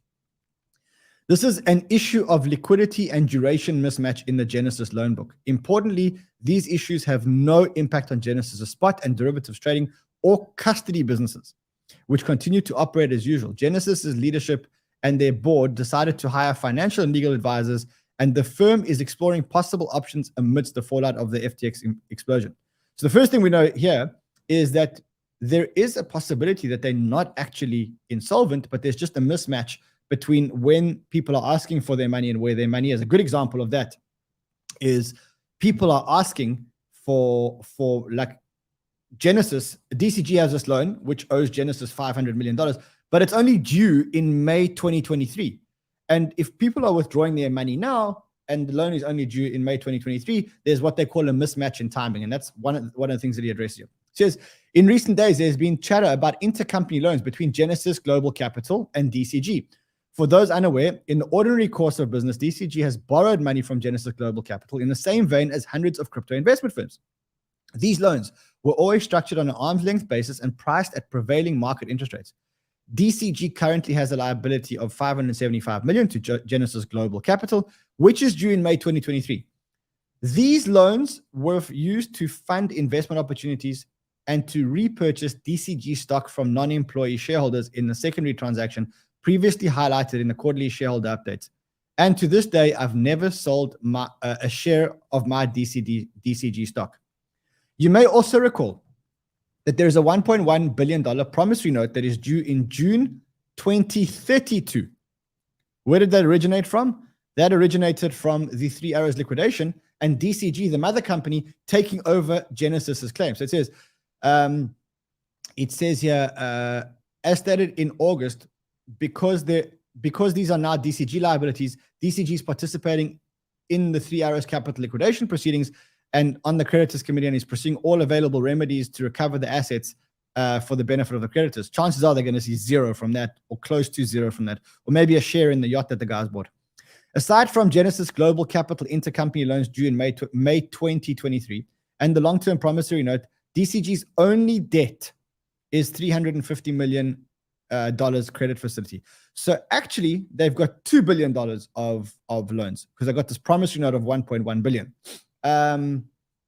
Taking a step back, let me be crystal clear. DCG will continue to be a leading builder of the industry, and we are committed to our long-term mission and accelerating development of a better financial system. We have weathered previous crypto winters, and while this one feels more severe, collectively we will come out of it stronger. DCG has only raised $25 million in primary capital, and we are pacing to do $800 million in revenue this year. I bought my first Bitcoin a decade ago in 2012 and made the decision that I would commit to this industry for the long term. In 2013, we founded our first Bitcoin trading firm, Genesis, and the first Bitcoin fund, which evolved into Grayscale, now the world's largest digital currency asset manager. Foundry runs the largest Bitcoin mining pool in the world and is building tomorrow's decentralized infrastructure. CoinDesk is the industry's premier media, data, and events company, and they have done a phenomenal job covering this crypto winter. Luno is one of the most popular crypto wallets in the world and is the industry leader in emerging markets. TradeBlock is building a seamless institutional trading platform as the newest subsidiary. HQ is establishing a life and wealth management platform for digital asset entrepreneurs. Each of these subsidiaries are standalone businesses that are independently managed and are operating as usual. Lastly, With a portfolio of over 200 plus companies and funds, we're often the first check for the industry's best founders. We appreciate the words of encouragement and support. Along with the offers to invest in DCG, we will let you know if we decide to do a financing round, which kind of alludes that maybe they're only trying to raise money for Genesis right now. So despite the difficult industry conditions, I'm excited as ever about the potential for cryptocurrencies and blockchain technology over the coming decades, and DCG is determined to remain at the forefront. So that's what we heard yesterday from Barry Silbert. I've spoken to Ram Ahluwalia. Did I pronounce it right? Ahluwalia, yep, correct. He's going to be joining us in the next few minutes, and he's probably got a few things to share. Okay, amazing. And I think Andrew's joining us as well today, right? Andrew's joining us in 22 minutes at past. Awesome.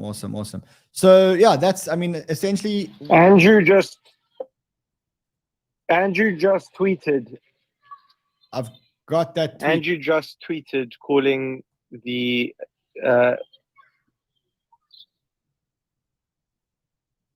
Okay, so I've got the tweet that says the overwhelming feedback from Genesis Trading creditors is that they were lied to in the last 3 months. Our exposure to FTX is nil. Our exposure to FTX is about 7 million. No systematic risk. You should commit more capital.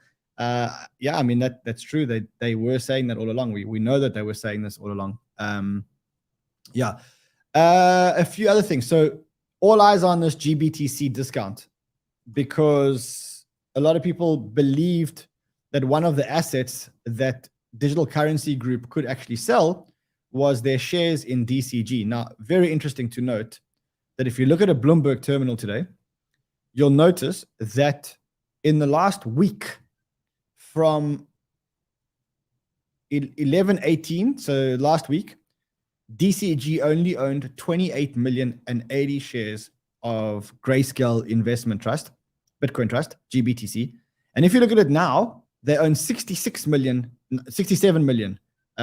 shares of Grayscale Bitcoin Trust, which means that in the last week, they've purchased about just under 40,000 shares in the Bitcoin Trust. The average price in the last week has been about $8 or $9. So that's $300 million that they spent buying up the shares in Grayscale Bitcoin Trust. And currently, the discount to net asset value of that trust is 43.8%. So I don't know. I mean, is there a chance that they sell off this GBTC asset, that they sell off Grayscale? Barry was quite vague in his letter. He says we may continue a capital raise. I mean, what does may continue a capital raise mean? In the meantime, what I've done is I've actually bought some shares in Grayscale Bitcoin Trust, because to me, 43% discount on net asset value just sounds like it's great value. I don't know if anybody, if anybody has a view on the Grayscale Bitcoin Trust, let me know. In the meantime, I'm certainly. I just want to welcome Ram. Ram's joined. I also want to just say hi to AB de Villiers. We see you in the crowd there, so just want to give him a wave. Also, feel free to request if you. Yeah, AB, hop on, bro. AB, hop on. Yeah, AB de Villiers here as well. Ram, welcome, buddy. Hey, thanks, Ran. Hey, thanks, Miles. Pleasure to be here. Any updates on the Genesis / DCG debacle? So nothing satisfying, I would say, in terms of a resolution. Of course, there's work in progress. And the main update I would say is that there's an expectation that Genesis needs to find some kind of resolution before the end of the month. That's not surprising. Generally, coupon payments are due, at month end. So that's what I've heard. And there have been various bankers and advisors retained, and a lot of the discussions around what's the appropriate structure and the terms, etc. I want to try and pull up. I got my hands onto an internal email at DCG. If guys in the research group, if you could just bring it to the bottom of the research group for me. I want to just make sure that I'm not exposing my source when I play you a video recording of this internal email. So just if you guys are in the research group, if you could just, I dropped it in earlier. If someone could just bring it to the bottom. There's so many messages in the research group, and then I want to just make sure. I'll grab it. I'll grab it. Good. 1 second. I'll make sure I'm not revealing my source. That's the main thing. Yeah. Someone says AB de Villiers, the cricketer. Yes, AB de Villiers, the cricketer, is here. He is currently a listener. I've sent him an invite to be a speaker. AB, hop on, bro. Let's have a look here. So I'm just going to see that I'm not exposing my source here. That's just the main thing here. Because if I do, I may never get info from the source again. Yeah, which is not good because the source is inside. Let me bring it on. Let me bring it on and just hide the source's name. I think I can. Hold on a second. Here we go. So we got AB. Welcome, AB. I see you're a speaker now. Where in the world are you, brother? How's it, guys? Hey, AB. How's it going? I'm currently at home in Pretoria. Thanks. I'm good in your run. Awesome. AB, are you max bidding BTC? I'm a little bit confused about the market and where things are headed, so I'm relying on old Shaldino and you guys to give us a bit of direction with regards to where this market is headed. But for now, as everyone else, I think we're waiting for those lows to get some good buys, and we'll see where we go from there. But also don't want to miss out if there's a pump. So it's confusing times. Oh, let's keep going. Okay, so it's a video recording. So I'm going to try and read it because I know a lot of you are listening on Twitter. For those of you who are watching on YouTube, because remember we are streaming on YouTube and Twitter simultaneously. On the YouTube, we're actually showing it on the screen. For those of you, there's a link on YouTube. Okay, so here it goes. It says, DCG's family, since the news of the fraud and the wind down at FTX hit, we have directly connected with most of you about your business exposure and our own. Most of you are aware of the situation at Genesis, our wholly owned subsidiary. But to recap, Genesis Global Capital, its lending arm, temporarily suspended redemptions and new loan originations in the last week after market turmoil sparked unprecedented withdrawal requests. Given the misinformation making the rounds, we want to be clear that there's an issue. This is an issue of duration mismatch in the Genesis loan book. Lending businesses prepare for volatility, but as history shows, few are immune in the short term to extreme capital flight. So again, alluding to the fact that that this is not an insolvency, it's just a mismatch in the loan book. Okay, but as history shows us, there are few immune to short-term extreme capital flight. Genesis's derivative desk and trading and custody businesses are operating normally. So this is isolated to the lending desk. Okay, it says Genesis's leadership team and board hired outside advisors to chart the path forward. We have been moved by the encouraging response from long-standing clients and partners, and everyone is working to find a positive solution as swiftly as possible, which is exactly the information that I've been getting. In fact, I actually got some information that Gemini may have looked at it. So I'm just waiting for this to fast forward a little bit. I don't know. Remember, I'm watching a video of a WhatsApp conversation. We have also been heartened by the response from all of you. So many of you have reached out to our team with words of encouragement and collegiality. Many of you have expressed that as Genesis serves as a pivotal role in the digital asset ecosystem, you would like to play a part in restoring it to form. Others have offered us thoughtful feedback on communication and ideas for information, public audiences, and dispelling popular misconceptions. We are grateful for all of your outreach and the collaborative spirit. It has reinforced how vibrant the community actually is. As for DCG, let us first address the Twitter FUD. DCG is not insolvent. There have been chatter in the recent days about intercompany loans between Genesis Global Capital and DCG. For those unaware, in the ordinary course of business, DCG has often borrowed money from Genesis Capital in the same vein as other crypto companies have. Hold on, I've now lost my place because this video is going. The loans were always originated at arm's length on market pricing. The majority of our firm's debt obligations are to be paid over the next 10 years. DCG is well capitalized, and it is business as usual for our parent company team and other subsidiary teams. We are committed to our long-term mission and accelerating development of a better financial system. Many of you have recently shared updates with us on belt tightening amid a more bearish environment. Here's ours. In recent months, we have parted ways with some of our team members. These personnel changes were driven by market conditions and a firm restructuring intended to better align our teams with priority projects. Our investment team is fully staffed across all 5 verticals: venture, liquid, public equities, credit, and funds, and actively assessing new opportunities for investors. An environment which capital is scarce is generally implies higher bars for checks. Sorry, I'm just going to try and implies higher bars for checks. While that is true for us, we continue to grow our exposure to areas where we have the highest conviction. As valued partners and friends, you are key at DCG. You're key DCG stakeholders, and we will keep updating you on our news. We will always encourage you to turn to us for support, and we know our friendship cuts both ways. We have an idea for how you can, we have an idea for how you can contribute brainpower to us at this time. Wow, that moved very quickly, and I lost my place. Sorry, I'm reading this off a video of someone's screen. If you're game to learn, okay, that was crazy. If you're game to learn, please respond to this email and we'll get on the phone.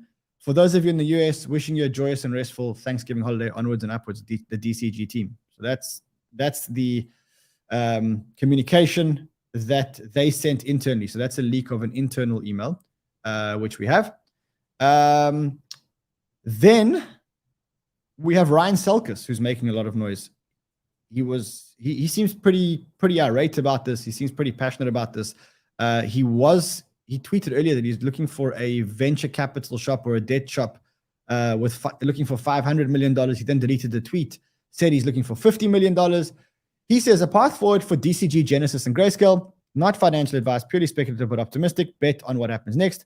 Genesis purportedly needs $500 million to $1 billion in emergency financing or will face bankruptcy. Genesis likely already lost more money than it's ever earned thanks to 3AC bankruptcy, but DCG absorbed $1.2 billion of the bankruptcy claim in return for a promissory note, which is effectively debt. DCG, the parent company of Genesis, currently has debt in excess of assets and limited liability, but it also has Grayscale, which produces between $250 million to $300 million in fees. DCG Holdco should be able to raise the dollars if it can limit Genesis capital liabilities. DCG's health begins and ends with Genesis. DCG negotiates resolution with Genesis creditors. Everyone avoids bankruptcy, or creditors reject deal. Genesis goes into bankruptcy, years of court battles, and they get a bad result. The latter situation, which is Genesis going into bankruptcy, is what everyone is assuming right now. That's bad. I don't see it being survivable for DCG reputation-wise. DCG should be saving itself temporarily, but fighting against creditors who believe DCG fully backstop Genesis. A Genesis creditor settlement is a bitter pill to swallow, but arguably better for all parties. So basically what he's saying here is that instead of trying to put Genesis into liquidation, probably a better outcome is for Genesis to negotiate with its debtors and with its creditors, and to let the creditors try and get as much as they can back instead of going into Chapter 11 or Chapter 7. So that's the update that I've got. Don't know if anyone has anything to add there. I think that's a great summary. I've been speaking to Ryan about this as well, including this morning. And really the core issue is, well, how do you bring new capital into DCG? That's question number one. Question number two is, how exactly did DCG, quote, assume the liability from Genesis? That would be the only way Genesis could possibly be solvent now. On the straight math of it, which I described in this tweet thread, it's very clear that the whole generated from 3R's capital, again, per the bankruptcy docket, $2.3 billion. If you assume a 50% recovery, it's still over $1 billion of a hole. That impact alone would put Genesis into a state of insolvency. So there's a second question, again, around how exactly did DCG assume that liability? And then third question is, what does this mean for Gemini Earn and Circle Yield creditors? And why that matters is, first off, they are substantial creditors to Genesis, and by way of background, both the Gemini Earn program and Circle Yield, they were distributors to retail clients and institutions of secured loans that were a source of funding for Genesis. Genesis would then take that source of funds and then go originate loans, very much like a bank would. The reason why that matters is because those creditors need a seat at the table. They need some kind of standing, some legal representation, because clearly it's a material amount. And if you're going to convert those creditors into some equity shareholding, which is called a bail-in, then that creates another hornet's nest of issues. You're talking about retail investors here. Do they understand this? Are they informed of the risks? Are they going to get a negotiated deal? It's a lose-lose for DCG, however you look at that picture. I mean, they talk about the fact that they only got 575 million owed to Genesis, and they talk about 350 million owed to other creditors, and then they kind of casually mention this promissory note, but they're very casual about the promissory note, right? Like it's almost like, oh yeah, and we also have a promissory note, which is actually debt. I mean, a promissory note says that you promise that you're going to deliver $1 billion to one of these companies, which is it's actually effectively debt. Just maybe not. Yes. Maybe not. It's a loan. Yeah. Right. It's some breaking news from earlier on this morning. Japan's central bank to issue experimental digital yen in early 2023. This is now coming in from the block. Japan's central bank will begin a CBDC experiment in early 2023, according to a report from the Nikkei. Several banks will stress test the digital yen for more than 2 years.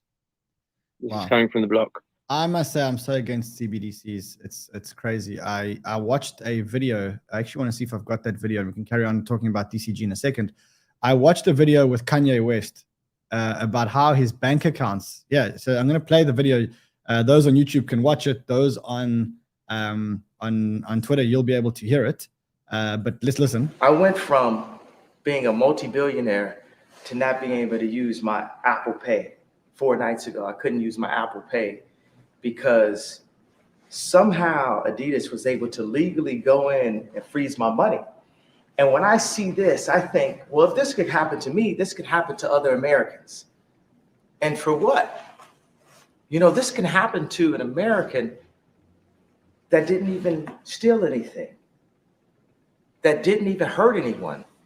This could just happen to you for saying the wrong idea out loud, for expressing yourself. I mean, that's what's gonna happen if there's CBDCs. I mean, they don't like what you're saying. They don't like, you say something that they deem to be racist or against the vaccine, and then goodbye. That's that they stop that. So for me, a CBDC is the scariest thing that could ever happen. Yeah. Or you can stop, they'll buy your access to using certain shops or buying certain products. It basically just gives the government a lot more control over. Because once you control the people's finances, you can basically control anything, right? Money rules the world. So that's the scariest part about CBDCs. And it's not just Japan. Many other countries are now having CBDCs. I think also Australia's launched their intent to pilot a CBDC next year as well. England, obviously. So yeah, it's scary stuff. Terrible stuff. Yeah, I know the UK is forging ahead. I know the UK is forging ahead with their CBDCs, and they're effectively already out for kind of tender on what to. And I've seen some of their documents. I mean, they are a bit clueless in terms of how to do it. So I don't see them launching soon, especially the big worldwide governments. They're very slow. They're still looking at, do they, this was kind of a couple months ago. They were still looking at, do they build their own blockchain? Do they use another blockchain? Which blockchain do they use? How do they use it? That's a good question, actually. If the government did choose to use an external blockchain, who do you think the leading candidates are? I've seen a few enterprises use Stellar, XLM, but I'm interested to hear what blockchain you think they might be using. I heard the EU want to use Tezos because they kind of partnered with them on a few things. So that's just what I heard from an EU perspective. I don't think. I mean, for me, if I was a government, I guess you want transactions to be private, so you don't want it to be a public blockchain like Ethereum, that everyone can see the transactions. You want it to be private. I think that's probably what you want, but you probably want the security and scalability of an existing blockchain. So I think the blockchain that you can use that provides that, but also provides the security. I know Polygon are launching their, I can't remember the exact name, but that type of service. I know Cosmos do it as well, but whoever kind of leads the race in that, I think will, and has use cases and case studies and starts doing it, I think that's who they're going to choose. If I was a government, I would choose a layer 2 with kind of an Ethereum layer 2 with privacy inbuilt, because I think that is the most secure way to do it. Because you don't want your kind of security huge, right? Fred, I don't know if you can get Layah Heilpern on. She's got very strong views around the CBDC. Let's just see if I'm going to try and get her on, because I think she's great. I'll ping her if she joins in the next few minutes. I think we've got Andrew, who should be hopping on any minute now. We've also sent Vinny an invite. I'll ping Layah. I'll tell her we're on the topic. If she can make it in the next 5, it'd be good to have her views on that. Yeah, she's great. She's got some really strong views on CBDCs. Yeah, let's try and get her on. Let's go back to DCG. Sorry, Ram, you were interrupted by breaking news, and then we pivoted and we spoke about, we started speaking about CBDCs. No, all good. All good. Yeah. Good. Let me know where you'd like to focus. I mean, there are multiple different angles here. There's what's the path for Genesis. There's what's the path for DCG. There's what does this mean for retail investors like Gemini and Circle Yield? You know, what are the regulatory consequences? What does this mean for asset prices? So let's go through all of those. Let's go through all how of much time you got? All right. So let's start off with. I'll let you lead. Let's start off with this. This is Chris Berniski's tweet. He says, "My DCG is in better shape with more options than the FUDers were FUDing." The way I read it, they make $800 million in revenue this year. They've probably got expenses of $20-30 million. I mean, they're a very small, lean company.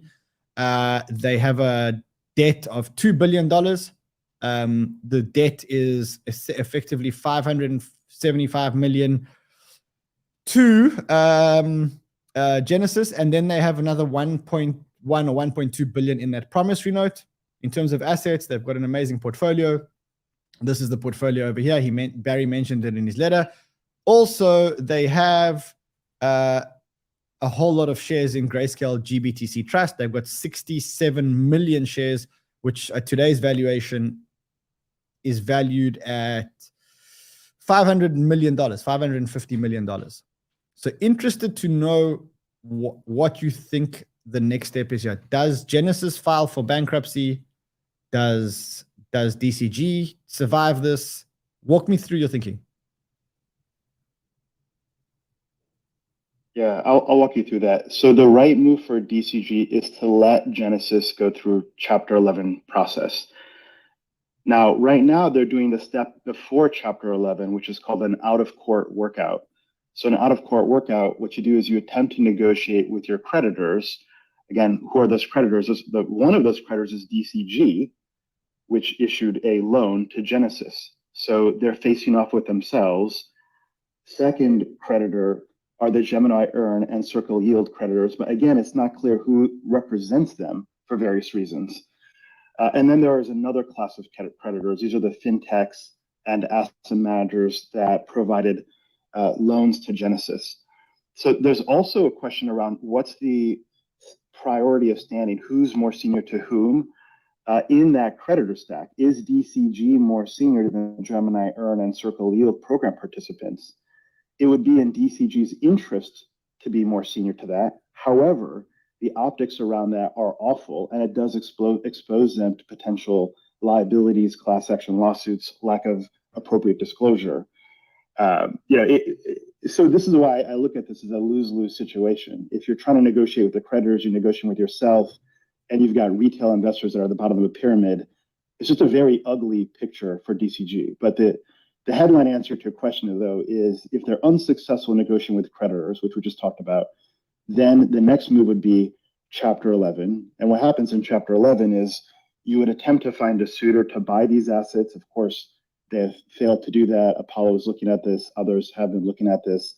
I don't think any buyer will step up, although I hope and wish a buyer would step up. I just can't see that. And mainly because Genesis is a negative NPV business. It hasn't earned $1 of earnings through the entire crypto lifecycle. And the reason it hasn't done that because of just structural issues. And we talk about this, I think we had a Twitter space yesterday, and I highlight this in, what's the role of a prime broker. So if you want to go there, we can, but there are just structural issues that make this very difficult business for Genesis to run. Yeah, profitably. I don't think we need to go. I mean, I think to summarize it for those who weren't on Mario Spaces yesterday, effectively what you said yesterday was that they're running antiquated systems. They're running a Web 2 business in a Web 3 environment. They're using spreadsheets. And the world is beyond that. You don't need that anymore. You can use blockchains for everything else. Yeah, operational risk is one of the proximate causes. But if you zoom out, the bigger picture is that you don't have access to reliable, deep pools of capital. And the reason why that matters is if you're Genesis and you're offering loans, you're the buyer to every seller, you're offering derivatives, they need to have good counterparty risk. If I face off with Genesis and I don't trust them as a counterparty because they're private, they don't have a bank behind them, they don't have an insurance company behind them, they don't have a clearinghouse behind them, then I'm going to attach a risk premium to every transaction I do with them because I have a fear of not getting made whole on my trades. And that's what's happening now. Now people say, look, I'm withdrawing my funds because I'm fearful that my trades won't be honored contractually. Now there's fear that the debt that's been provided to Genesis won't be honored contractually. So the right buyer for Genesis is an institution with deep pockets, insurance bank, investment bank. Second, capital markets know-how and expertise. That gives you the systems, technology, the standards, the operational risk management. But even then, there's still challenges because these assets that Genesis originates, they're not liquid securities, right? So here's the difference between, say, Genesis and, say, Silvergate. Silvergate's had some challenges, some issues in the news. As you may be seeing, they're the #1 crypto bank. Silvergate's balance sheet includes marketable securities. They can sell those assets as redemptions and withdrawals come in. Yeah. Genesis cannot do that. They do not have a liquid second market. They don't have an aftermarket for the asset side of their balance sheet. So there's a whole mess of issues around this. And then you add reputational risk, and you add all the liabilities not factored on the balance sheet. Go ahead. Let's fast forward. How do you think this plays out? And I mean, we know that there's a lot of options here, etc. But walk me through this. How do you think this thing plays out?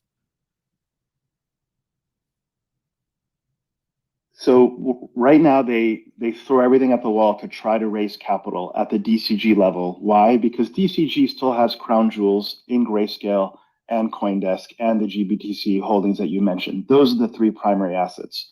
So they're going to attempt to raise off that. And there's some interesting storylines there. Before they sell the Bitcoin, they say, look, this stuff has a discount to NAV. If you look at a true fair value analysis, we've got assets that are worth X dollars. They raised at a 10 billion valuation in November of 2021. Clearly the valuations are much lower today.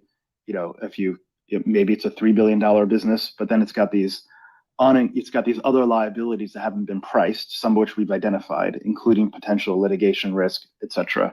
So they'll attempt to raise money. We'll see what happens. I think that will fail. Certainly at the Genesis level, at the DCG level, we'll see. If Barry wants to raise money at a fair price with clean equity, meaning without much structuring, he can do it, but he won't get the valuation he wants, right? It might be a $2 billion valuation. I don't know that he'd want to do that, right? Like the preference stack around that. And again, what are his options? If he raises half, he needs. What are his options? If he doesn't raise money, yeah, well, if let's say this, then if he doesn't raise money, then he lets Genesis go into Chapter 11. Okay, now he owes Genesis. He owes Genesis $1.7 billion. Right? Sure. Yep. So I'm hearing. Well, the exact number I think is $1.1 billion due in June of 2032. And $75 million due in May of 23. So $2 billion. So if he lets Genesis go into Chapter 11, he's on the line for $2 billion. Sorry to interrupt, but big World Cup goal there. Japan equalizing 1-1 with Germany. Thanks, with, Miles. 20 minutes to go. Miles, you're focusing on the wrong charts, bro. I'm just watching in the background. That's crazy. They're going nuts. Yeah. Listen, I know Andrew's joining us in a second. I've got Layah here. Layah, welcome. How are you? Hey, I'm good. Thank you. How are you doing, Ran? Good, good. We had some breaking news a few minutes ago about the Bank of Japan testing a central bank digital currency in Japan. I played a clip, which I'm going to play again just for your benefit to put you on the same. I know you've been listening to our spaces all along, but I'm, just in case you missed this, I'm going to play you the clip from Kanye. Regardless of what you think, about his views against Judaism and whatever else, I think this is important to listen to, because for me, it's a taste of what we can expect when we get CBDCs. So here goes. I went from being a multi-billionaire to not being able to use my Apple Pay. 4 nights ago, I couldn't use my Apple Pay because somehow Adidas was able to legally go in and freeze my money. And when I see this, I think, well, if this could happen to me, this could happen to other Americans. And for what?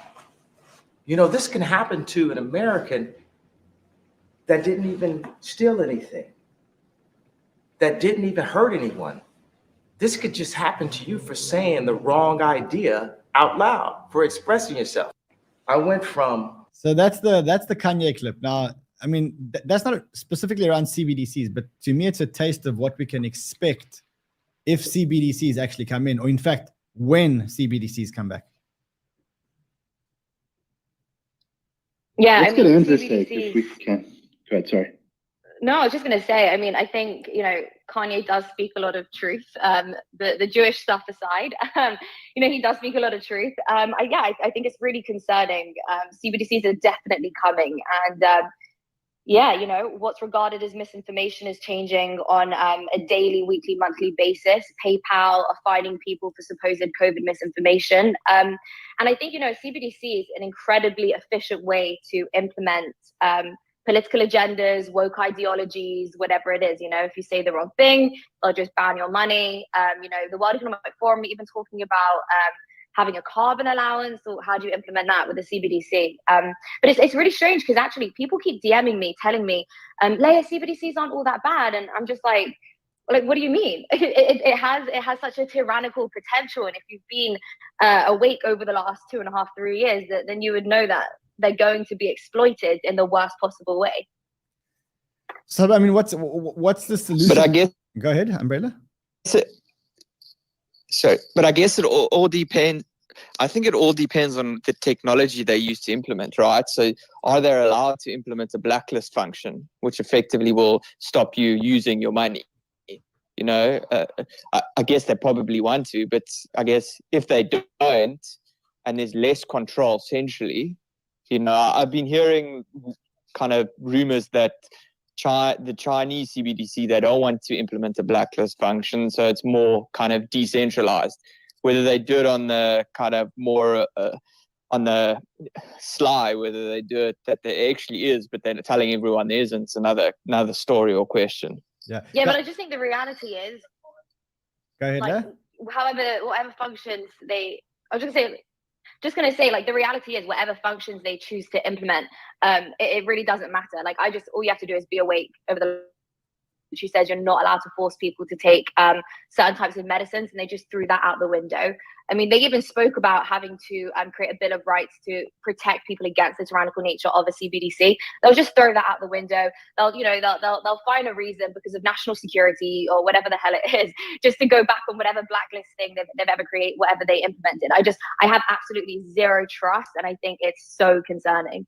I agree. Listen, we have to jump back to DCG because I've got Andrew here, and Andrew I know has got very, very, very strong views around DCG. Andrew, your views around DCG are quite strong, and I'm not going to say negative, but you don't think that DCG is making it out of this alive? Well, what I would say is that they're pulling out all the proverbial stops to try and make it out alive. Barry's letter to investors, in quotes, yesterday was nothing more than 4 days of making sure the lawyers signed off on it or crafted it, and a PR move. Genesis creditors did not see that letter before it hit the news / hit Twitter. So they felt another version of jilted when the majority of that letter, the first half of that letter, had to do with Genesis in and of itself. And then the second half of that letter was, again, a marketing piece for DCG is the greatest thing that's ever been given to the crypto ecosystem. So what we have right now, I was on the phone late last night with Genesis creditors, and they're just pissed off. They can't get their money. There's no visibility to get their money. When they speak to insiders who are still working at Genesis, those insiders who aren't at the executive level don't have any idea what's going to happen or when they're going to get access to their money. Those internal insiders were given different stories over the last few weeks associated with what's going on at Genesis. First, it was, we don't have any meaningful exposure to FTX. And then a week later is, we've got about 7 million exposure to FTX. Then it was 175 million exposure to FTX. And now, last night, based on that letter, we're doing everything we can to recapitalize Genesis based on the fact that FTX screwed it all up. So what is it? No exposure, 7 million, 175 million, or FTX ruined our lending business. It's a moving target. It's ongoing adjustments to commentary, which is a nice way to say lies. And they're pissed off.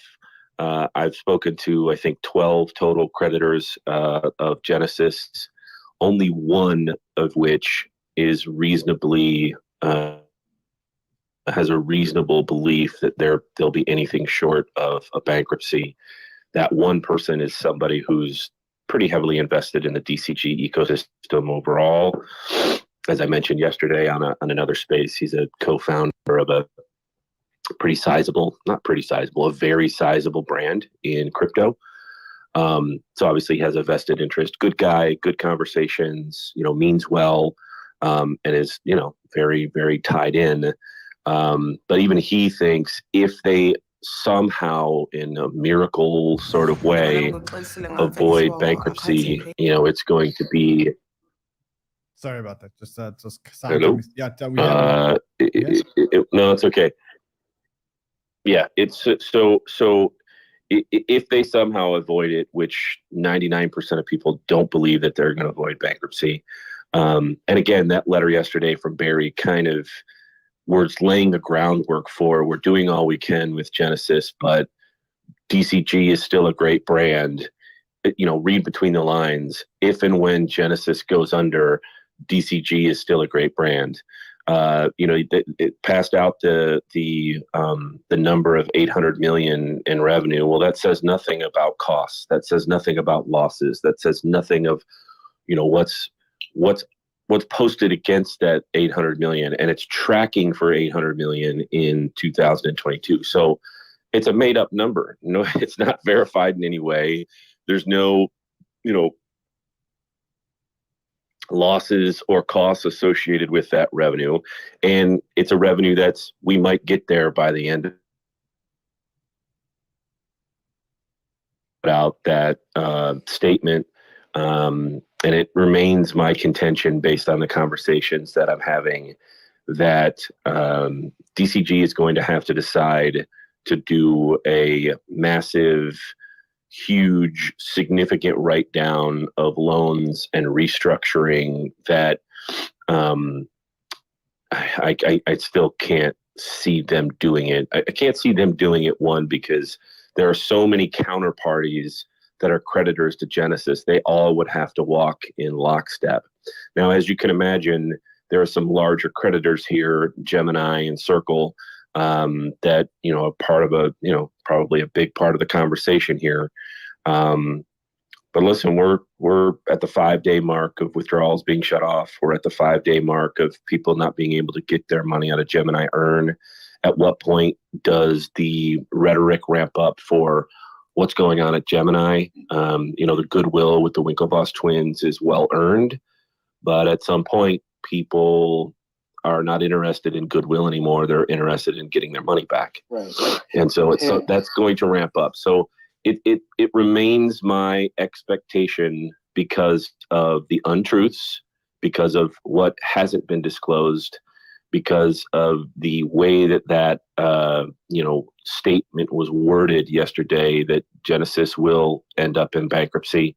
And two, DCG is in real trouble, mid and long term. Okay, so it's a great summary, Andrew. I have two questions for you, Rev. So if you don't mind, it's the two questions that Andrew might have insight on.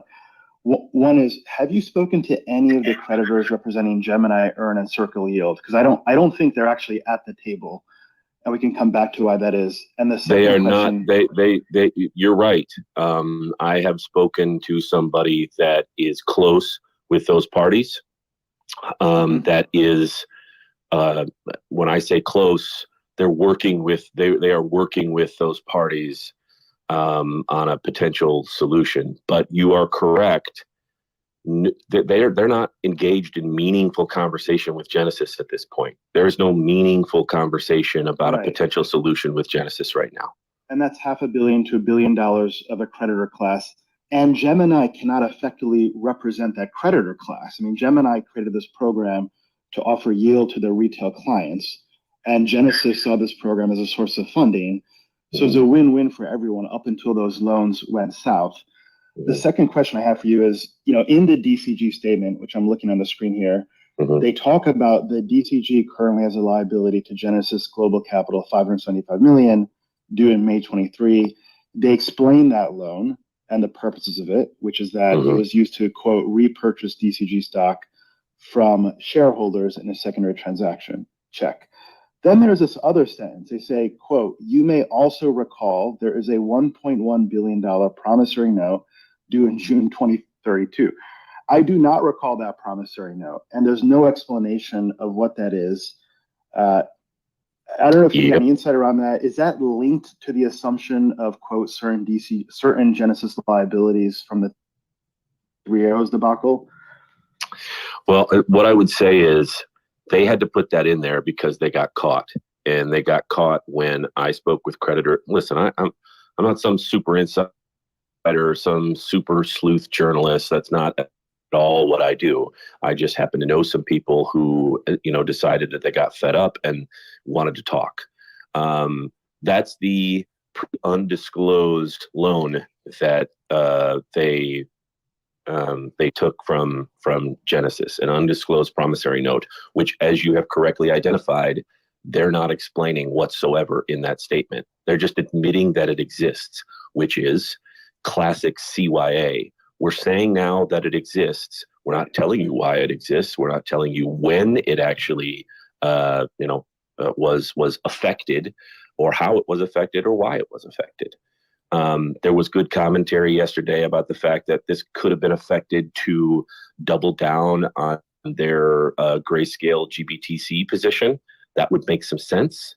But that's just a possibility. It's not a certainty.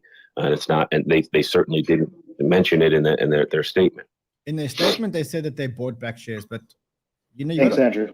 You got to ask yourself a question. You got to ask yourself what happened here. And what I'm showing on my screen here, for those of you who are watching on YouTube, on the 18th of 11th, they had 28 million GBTC shares.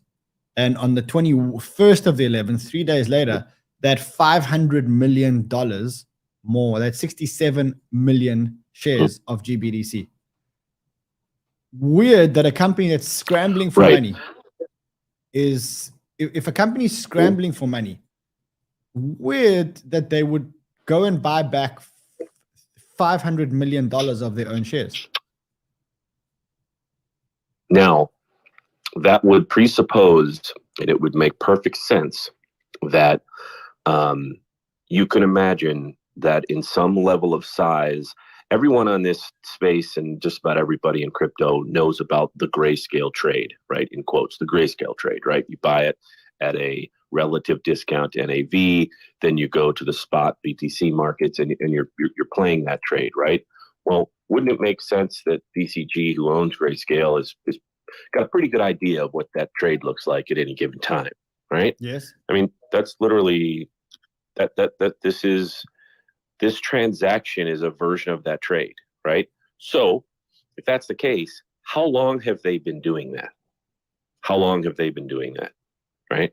And it not have been disclosed, which would go to some level of potential manipulation of that trade, potential manipulation of, GBTC and the Grayscale brand and the assets therein. That's a serious question, right? Yeah, I mean, if I agree. And just to frame it up, if go ahead. Oh yeah, just zooming out here for a moment. I got to log off then at 10 o'clock. But we've gone from a world where first Genesis had a liquidity issue. Now the consensus is evolving to Genesis had an insolvency issue, and it seems like the newest analysis that Andrew's bringing to bear here is that DCG itself has a capital hole that it needs to address.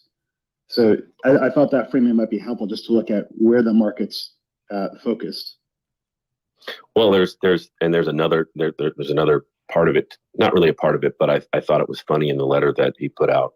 And again, it goes to the heart and foundation of how these things go bad.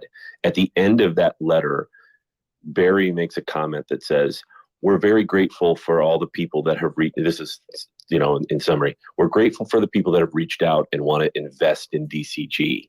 Are you kidding me? Really? He says, that's what you're going to say? We appreciate the words of encouragement and support, along with the offers to invest in DCG. We'll let you know if we decide to do a financing round. If that's a lie. I mean, that's a lie, and it's arrogance, and it's hubris, and it's how stuff like this falls apart. I think the biggest mistake in retrospect will be when DCG decided to, quote, assume certain liabilities from Genesis. That was the moment they imported the cancer. They imported a hole into their balance sheet.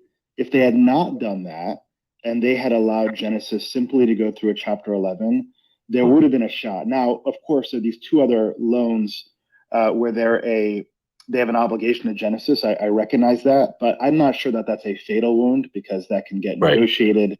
But the importing of that risk on the DCG balance sheet, I think in retrospect, we'll look at and say, you know what, that was something that they regret. The other, there's two words in that letter that from a couple of the creditors that are positive and hopeful for some sort of settlement and a potential positive resolution to this, which I've kind of grabbed onto, and they said it a bunch of times in the conversations with me. Look in there, and there's a phrase. I don't have it pulled up for myself, but there's a liquidity mismatch or something. What's that phrase, Ram? Ram, do you see that? Let me. Duration. I think is a term. Yeah, the second sentence from the second paragraph says this is an issue of liquidity and duration mismatch in the Genesis loan book. So they're leading with that. That is. That's the first message after they summarize the current situation, right? So the current situation is, hey, there's market turmoil, not us, it's them. And we have a liquidity and duration mismatch. So they're saying, look, this is not a solvency issue, but at core is what this is about. You have loans that have gone bad. You have counterparties that are failing. And so there's a hole in the balance sheet. And the only way that hole can get fixed is with an injection of new capital.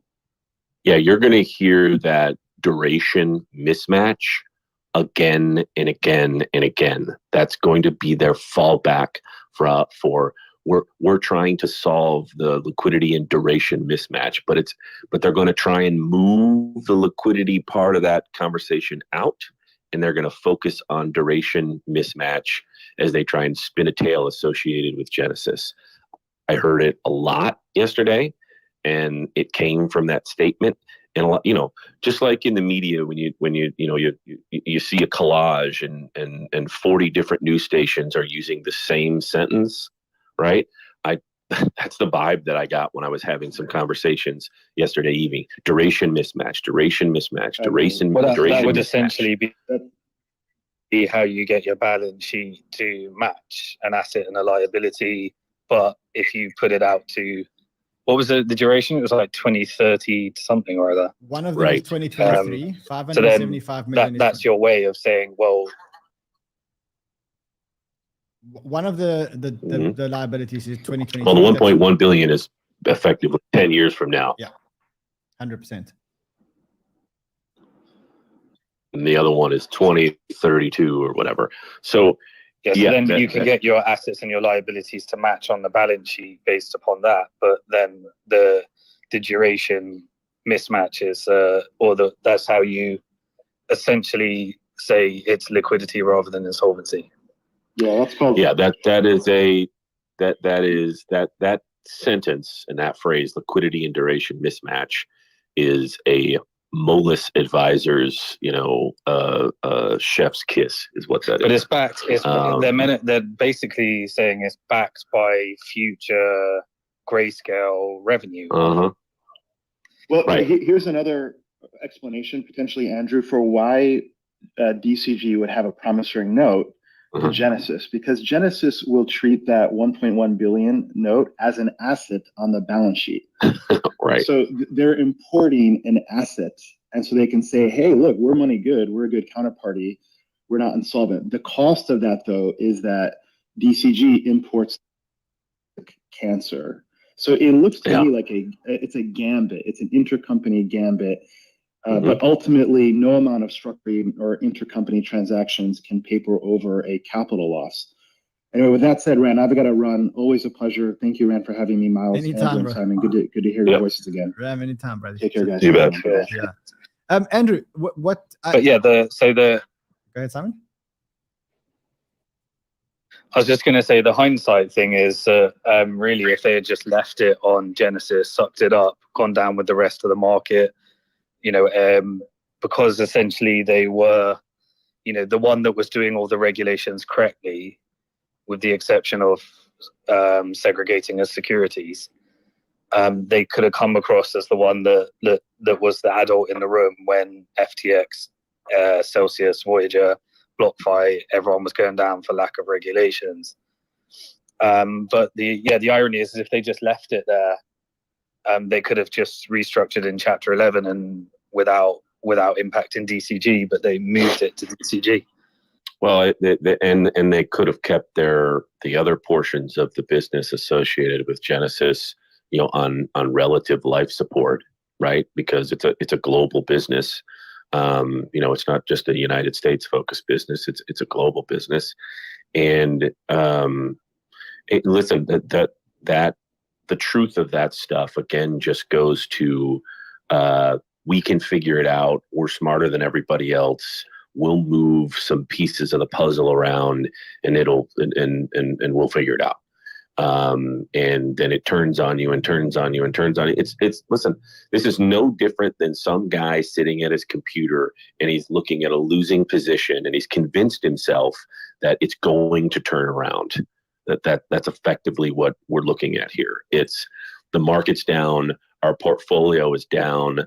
Let's take some leverage. Let's shore up some of our positions with that leverage because it's our belief as super duper experts in the space that it's going to turn based on what we think. And that didn't happen, still hasn't happened. And they didn't know, just like everybody else didn't know, that they were just about to get hit with a tidal wave that is the FTX situation. And that's where we're at. If they were smart and if they set aside their relative pride, they'd say, all right, we need to do X, Y, and Z. It's immaterial what the short-term brand bruises that we take, because over time that can be fixed, but we need to do this to get it right. And it seems that they're having a real hard time doing that. And that statement, a good portion of the last half of that statement was loaded with that sort of attitude. So how does this end? Let's fast forward. Take me to the end. Tell me, if we speak again in a month, what's happened? Well, it's my belief that in a month, Genesis will have filed Chapter 11 bankruptcy. There'll be a couple more statements from them talking about liquidity and duration and all that nonsense. They'll restructure. DCG will also restructure. Whether or not they go into bankruptcy is a 50-50 coin flip at this point. You can imagine they'll do everything. I'm not a lawyer, and so I don't know how a lot of this works, but I would imagine that they've set up the Grayscale brand and the Grayscale, trust in a way that even if DCG goes into Chapter 11, that's still protected. Thus, the whole trust thing, right? But again, I'm not a lawyer, so I don't know how that works. Yeah. But they're going to do everything they can to protect Grayscale. And even if that means they finally have to, acquiesce and restructure via Chapter 11. Listen, there's a reason why. I don't know if you guys noticed, but Ryan Selkis, who runs Masari, and huge respect for Masari, great brand. They do amazing work. He's out there sending out tweets saying, "Hey, if you want to get in on a $50 million round on a company," he's basically out there as like a pseudo, investment guy for DCG. I mean, he used to work there, right? And again, he's doing it because in his mind, he believes this is what's best for the crypto ecosystem, and that makes sense. But if you've only raised 25 million up to this point, but then you say later in the statement that we're thankful for everybody that's reached out and wants to invest, untrue. And then you've got a third-party guy who runs a pretty sizable brand in this space saying, "Hey, if you've got 50 million bucks, like hit me up." Like, and I'm not kidding. Like, this is serious. Like, where are you in the story arc here? Not in a good spot. You're not in a good spot. Why do you think? Why do you think he's looking for 50 million? What's 50 million? I mean, what can you buy for 50 million here? 50 million is not even a dent here. Think of that's the point. Like, think of the question that he's asking. That's the level to which liquidity is dried up in the space. You're not gonna send out a tweet for 100 or 500 million. They already took their number from 1 billion down to 500 million, while also admitting in the statement that they hadn't raised any meaningful money. Right? That's weakness across the board. So why even ask for 50 million? Why give a thumbs up? You're telling me that they haven't talked to Ryan and said, "Yeah, go ahead and go help us out." I mean, if I was running a brand, I'd be like, "No, don't send that. That's weakness." But I mean, that's where they are. He's not working at Masai. He's not working at DCG anymore. In fact, he's been at some points, he's actually been quite hostile to DCG. I mean, I find him to be maybe. Yeah, right. But I'm I'm a fan of Ryan. I've spoken to Ryan. Ryan's a great guy.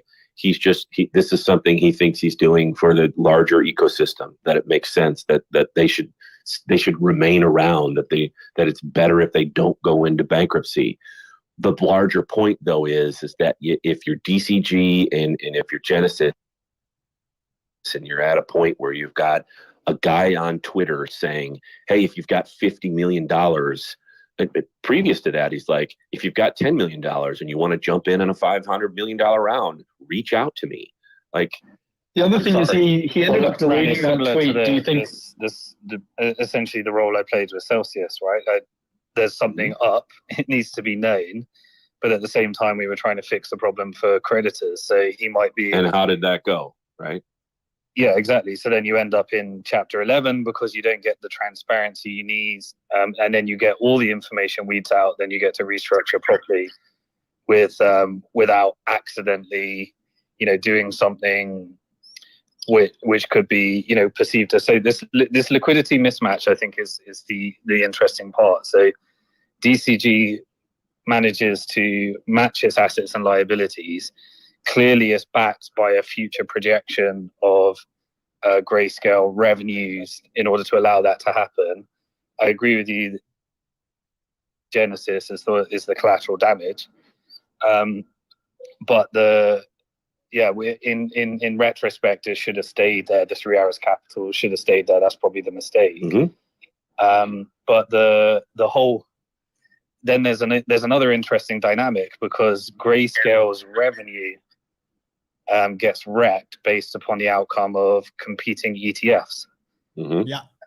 So the SEC gets to determine, do we let Grace, and this is why Barry's, so pissed with the SEC, because they're in a case. So it really comes down to, does the SEC allow the big boys, the Fidelities, the BlackRocks to get the ETF, disrupt the revenue, and then this mismatch becomes an issue? Well, I would say that it's not about the SEC allowing. You and I both know that if BlackRock wants to do something, they probably have a back channel or two to the SEC to, get a pre-approval before they even make the transaction. That's that we all probably would agree to that. But that's the point, is that BlackRock's not stupid enough to stick their hands in a black box where other people have got their fingers chopped off. Like that, they're not that dumb. And so, the smart people at BlackRock who, probably periodically over the last week, have sit around a table and meet about this. And I'm certain that this hasn't even gotten to, certain levels of leadership at BlackRock. It's probably just a working group of analysts, because they're like, this isn't a serious space right now. Everything could go to zero, and half of it already has. So, let us know what you think, and we'll read the analyst paper and take it from there. Or else, some action would have been taken already. We would have heard about a Fidelity or a BlackRock, having interest. We've certainly heard about Binance is out, Apollo is out, yada, yada, yada is out, right? What you are saying, Simon, makes all the sense in the world. But if that were going to happen, why wouldn't a BlackRock already step in at 50 cents on the dollar on GBTC, right? Because they could. I mean, they just, them purchasing Grayscale would be the equivalent of most of us tripping on nickels. It's not a meaningful transaction for them. $500 million or $1 billion is, that's nothing for them. Isn't that the best case scenario? So I think the more interesting question is, why not Barry? So with me it was I don't want to write the check because I don't want to sell my Bitcoin down here, and there's no good counterparty where I can borrow against my Bitcoin. So do I really want to? Do I really want to bail out? I think Bitcoin down here is a much better bet. Right. And so is Barry thinking the same thing? That's what I think is a logical thing. Well, Genesis creditors have gotten to that point. Like, why doesn't Barry step up? He's taken out more than 500 million in the last 18 months. Personally, like, we know that. So why doesn't he make it good? So this is the round robin of issues that Barry, DCG, and Genesis are dealing with, and why they've hired advisors, because there really are no good answers right now. Because if you do one thing, it causes something else. If you do another thing, it causes something else. If you deal with that causation, it triggers something else, right? And oh, by the way, a bit of a reminder that Barry and DCG don't exist in the Bahamas, right? They don't have some sort of safe harbor space where the laws are different. They're smack dab in the middle of the United States, and all the rules and laws that happen there. So here, this issue is not going away. Just guys, I see Suzu from 3 Arrows Capital is here. We sent you a speaker invite. Feel free to join us. Obviously, we won't talk about anything you're uncomfortable or legally can't talk about, but love to have you as a speaker. There's a speaker invite for you in your Twitter DMs. So just jump in. And I see Bruce Fenton's also joined us as a speaker. Welcome, Bruce. Hey, Ran, how's it going? Hey, everybody. Good. Hey, Simon. All right, Simon, go on. Sorry, man, I interrupted you just to get Zusu up on stage. Yeah, no, I was just saying, and this is the big issue, right? So, like, I'd like to do some stuff at these levels, but the last thing I want to do, I'm not willing to sell Bitcoin down here. And so when you save your wealth in Bitcoin, you're in that conundrum. But then the traditional solution was to put your Bitcoin in Genesis and borrow some dollars and then do some responsible leverage. But now anywhere you put your Bitcoin, you're worried it's going to end up in Chapter 11, which is what got me in this mess in the first place. So, that is a big contributor to the liquidity crunch, I think. Yeah, I agree with. I agree with you. Hey, then, Bruce. Simon. I do agree with that. Yeah, I do agree with that. Simon, I'm interested in your views around selling Bitcoin and buying GBTC. So selling one Bitcoin for $16,482 and buying $16,482 worth of GBTC, you're getting effectively, I think, 50% or so. I haven't looked at in fact, let's look at the discount. Now, you're picking them up at a discount of 40.2%. Obviously, you don't have your own keys. So we know that that's a problem. For the next couple of years, you'll probably be paying a 2% liquidity. You'll probably be paying a 2% management fee annually. Interested to know what your views are on that trade. I mean, in normal circumstances, it sounds like a decent trade. I don't trade because I just don't like messing with things like that. But any time there's such easy profit from such an arb, that I guess that's how SBF entered our market, the kimchi premium. There's I just wouldn't, if there is such easy profits to be made, clearly DCG has been playing that game as well. But no, I wouldn't touch it. It sounds like a great trade, but the numbers should be reflective of the reality of the risk. Unless the market's just over panicking at the moment, but we don't have enough information. Put DCG and Genesis in Chapter 11, and then we could find out a bit more of the reality. Okay, and you've dealt with Barry, or I know you've been alongside him on a cap table. You've been alongside DCG on multiple cap tables. I have invested alongside DCG a few times myself. Obviously, met the team a few times, etc., etc. I think Barry's very smart. Barry's, if I were to back anyone in the space, he would be amongst the top 5 people that I would back in the space. How do you feel about him? And I mean, does that impact the way that he could possibly raise capital? Like, if anybody could pull themselves out of the situation, it's Barry. Yeah, and I think also just the numbers and the assets. I just think that a Chapter 11 is a better way of doing it at this stage because, the market has been wrecked. I don't think everyone's going to get reputational damage, and the ones that survive without going into Chapter 11. But, that we've had exceptional circumstances. I think it's that the battle of the ego versus trying to hold on to a brand versus knowing when is right to actually do this, liquidity versus insolvency. I've seen this 3 times now with different people where they try and hold on to the bitter end. But Barry just seems to be at that point where there is very viable and good solutions to this. And Chapter 11 seems like the right way because where is the liquidity? Who's writing the checks? Right.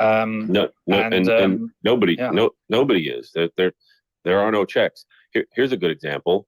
There's somebody that has a pretty sizable checkbook that just decided to buy the dip on GBTC. Anybody know who that is? Yeah, wasn't it Cathy Wood? Yeah, it was all over the news. Like, it wasn't a ton amount, $1.5 million, but I guarantee you, she took a look at the entire landscape and thought, you know what? Instead of buying a distressed asset, let me make a trade here because the rest of it smells, right? So there's your quote unquote, professional saying, I don't like any of this, but based on my analysis, this is going to survive. This will probably rebound. Case scenario, it gets picked up by a much larger brand, and this trade is going to work for me. That's the analysis, right? Yeah, and so the back, working back from that analysis is Genesis is gone. DCG is in real trouble. Best case scenario, DCG survives, but the only way that they probably survive is by selling off the Grayscale brand, and I win anyways. So, listen, the proof's in the, proverbial pudding, as they say. She also bought Coinbase. Yeah, so Ran, when the Celsius, Smart move. It's but this is the. But didn't she own Coinbase last year, sold it, and then rebought, which I guess is a decent trade. Yeah, because she bought lower than she sold. But here's the real issue in these situations, and I experienced it firsthand. So I went out to all of my original, people that could write the $1 billion check, and everybody was game on. Yeah, okay, let's do this. But once it goes back to any decent investment committee, it comes down to actually put it in Chapter 11. I'll get it for pennies on the dollar. It's a much better trade. And so the bailout makes a lot less money than Chapter 11 auction. And so anyone that knows what they're doing won't bail out, and the liquidity dries up. You wait for it to all go into Chapter 11. And then once we hit that capitulation stage and all of the major companies are in Chapter 11, you then get the predatory bids. And unfortunately, that hits the creditors. So then that's kind of why we started advocating for a bail-in rather than that, because all of these assets are either going to go over to somebody else's shareholders at pennies on the dollars, or creditors are going to end up with all the shares. And so and it should be the creditors that benefit from this, because the checks that are going to be written are going to be immaterial to the size of the holes. And so that whole journey we've been through for and it's going to be the same for every company. They initially go out like crazy trying to get the investment and the bailout money. And then as soon as it comes to the commitment level, they realize it's going to be a much better investment if we allow it to go into Chapter 11. Simon is absolutely right. And in fact, in the past 25 minutes while we've been on this space, I've gotten 3 different DMs from distressed debt hedge fund guys saying, do you know somebody there? We're interested in the distressed situation at Genesis, buying their loans. You see what I mean? There's not, those aren't $1 billion guys making an investment for ongoing operations. Those are guys buying claims because they know that there's going to be an event where those claims are going to have some value, 30, 40, 15, 20, 25 cents on the dollar, and they want a piece of that claim. It's not this. There's a distressed situation here. In a distressed situation, in a bankruptcy, there's money to be made on the spread, right? That's BlackRock. That's not Apollo. This is different money in different conversations than So, Simon's. Exactly what Simon's talking about. I've got some information which has just been sent to me by an insider. I'm not going to mention names but it is from an insider. It says DCG borrows over $550 million of crypto user funds from its subsidiary Genesis Trading, uses it to buy $771 million worth of GBTC shares, which now traded a 40% discount to the Bitcoin price, which itself is down over 50% since DCG bought these shares. And now Genesis cannot repay any of its loans from users and halted all withdrawals. On top of this, it turned out that Genesis, which issued $2.4 billion in loans to 3AC, is insolvent. So DCG issues a note of $1.1 billion June 2032 to assume a debt. The liquidity crunch in crypto is worse than ever. Okay, so I think we know all of this. I don't think there's anything new here. All this can be verified. Yeah, I think we've got all this information. But anyway, that just came through from someone who's listening. Obviously, doesn't want to come up on stage because of how close he is. Yeah, it's just it's a timeline. June 2022. Like, does anybody remember what happened a couple weeks before June 2022? So that's the point, is that the minute that Three Arrows went belly up, Genesis was insolvent. They were insolvent. They were upside down. Yeah, to me, I think the key trigger is once you realize that if there's a wealthy founder that's not willing to write the check, then that's the game over sign.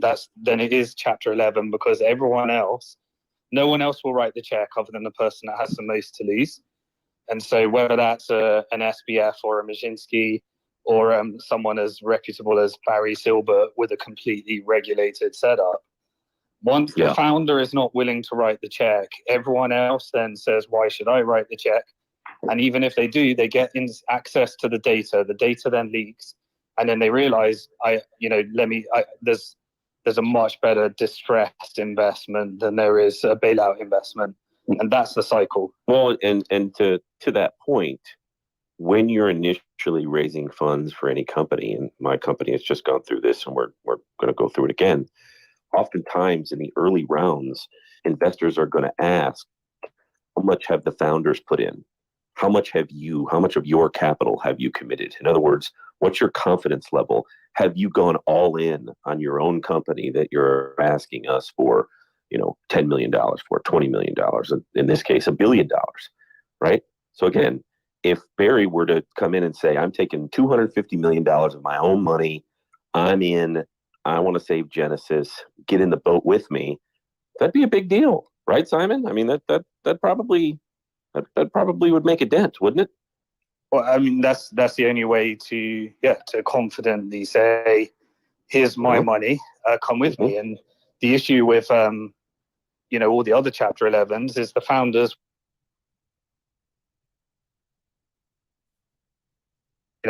taken out. Well, Genesis did make a loan to DCG, so I don't know how do you define taking out? I wouldn't. Barry's situation, I really don't want to put Barry's situation in the same tone as those other situations, because this is this is accounting, this is lots of very good assets, and this is trying to play the games within the confines of the rules and regulations, and have found themselves in a shitty situation. They lent money to a fraudulent situation, which is 3 Arrows Capital. Yeah, best case scenario, this is not a fraudulent situation. This is some pretty poor decision making associated with trades. This is some pretty poor decision making as it relates to counterparty risk. And that's the whole thing with the yield, is that if the yield and the collateral is, no matter who it is in the world, no matter how reputable, no matter how regulated, if the fundamental principles rely upon key decision makers, just like Luna at its extreme, if it relies upon key decision makers making the right trades, then it's always going to blow up eventually, because nobody gets the trades right all the time, and it always goes wrong at some stage. Right. That's funny. Not to shill my own work, but that's the reason why we've heavily focused on trading algorithms, making decisions for people that engage with us. What do you do, Andrew? Get people's minds and emotion out of it. Andrew, what do you do? What's your interest in this whole thing? Because you have been pretty vocal about this whole DCG situation.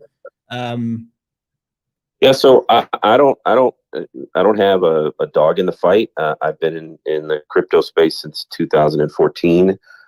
Pretty focused on Bitcoin. My company, I have a co-founder, Tillin Holloway, who's the CEO and more the face of the company. We build on Bitcoin. We build on liquid Bitcoin. We create trading. Our MVP, our initial product that we've sold over the last year, are trading algorithms that trade in the traditional finance markets, but are sold on our marketplace and are authenticated on the liquid Bitcoin blockchain. So when you buy one, the authentication of your ownership and then your ability to sell it back to the market when you're finished with it, or move up to a different size of a trading algorithm, is that transaction can be affected effectively on the layer 2 liquid Bitcoin blockchain. We also have projects coming out over the next 30 days, 90 days, and 180 days of blockchain-based insurance products, blockchain-based carbon credits marketplace, a global marketplace, and then ticketing and access associated with blockchain and the liquid network. So company's name, it's Arch Public. It's obviously in my bio. And so, yeah, heavily committed to the crypto ecosystem. Big Bitcoin guy and have been for years. My co-founder, Tillman Holloway, was a Bitcoin miner back in 2013, had like 3,200 ASICs at the time across the southeast of the United States. So, he's the smart guy, just the guy that knows how to communicate a little bit and think of some cool stuff and try and make it happen.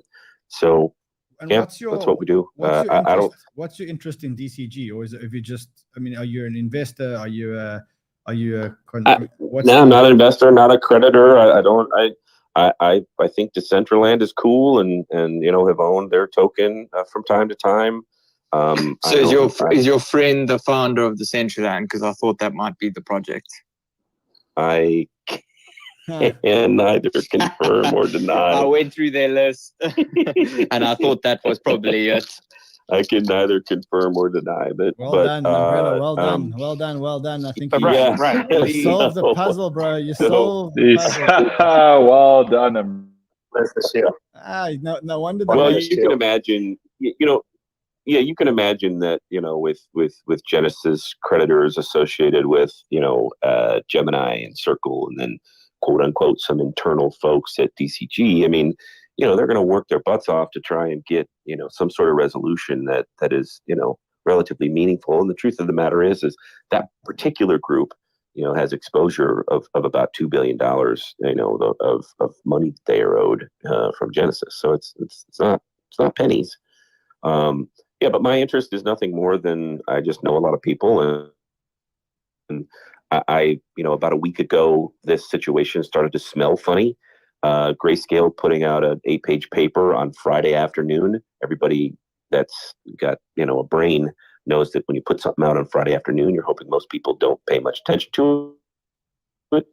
And then, things started to kind of cascade from there. And so I started to make some phone calls and then got connected to somebody. And I don't want an FTX situation. I don't want a 3AC situation. I don't want a Luna situation. I want those situations to stop. I'm a builder in the ecosystem, so I'd rather it be seen positively as opposed to, you guys are kooks over there. So yeah, that's my interest.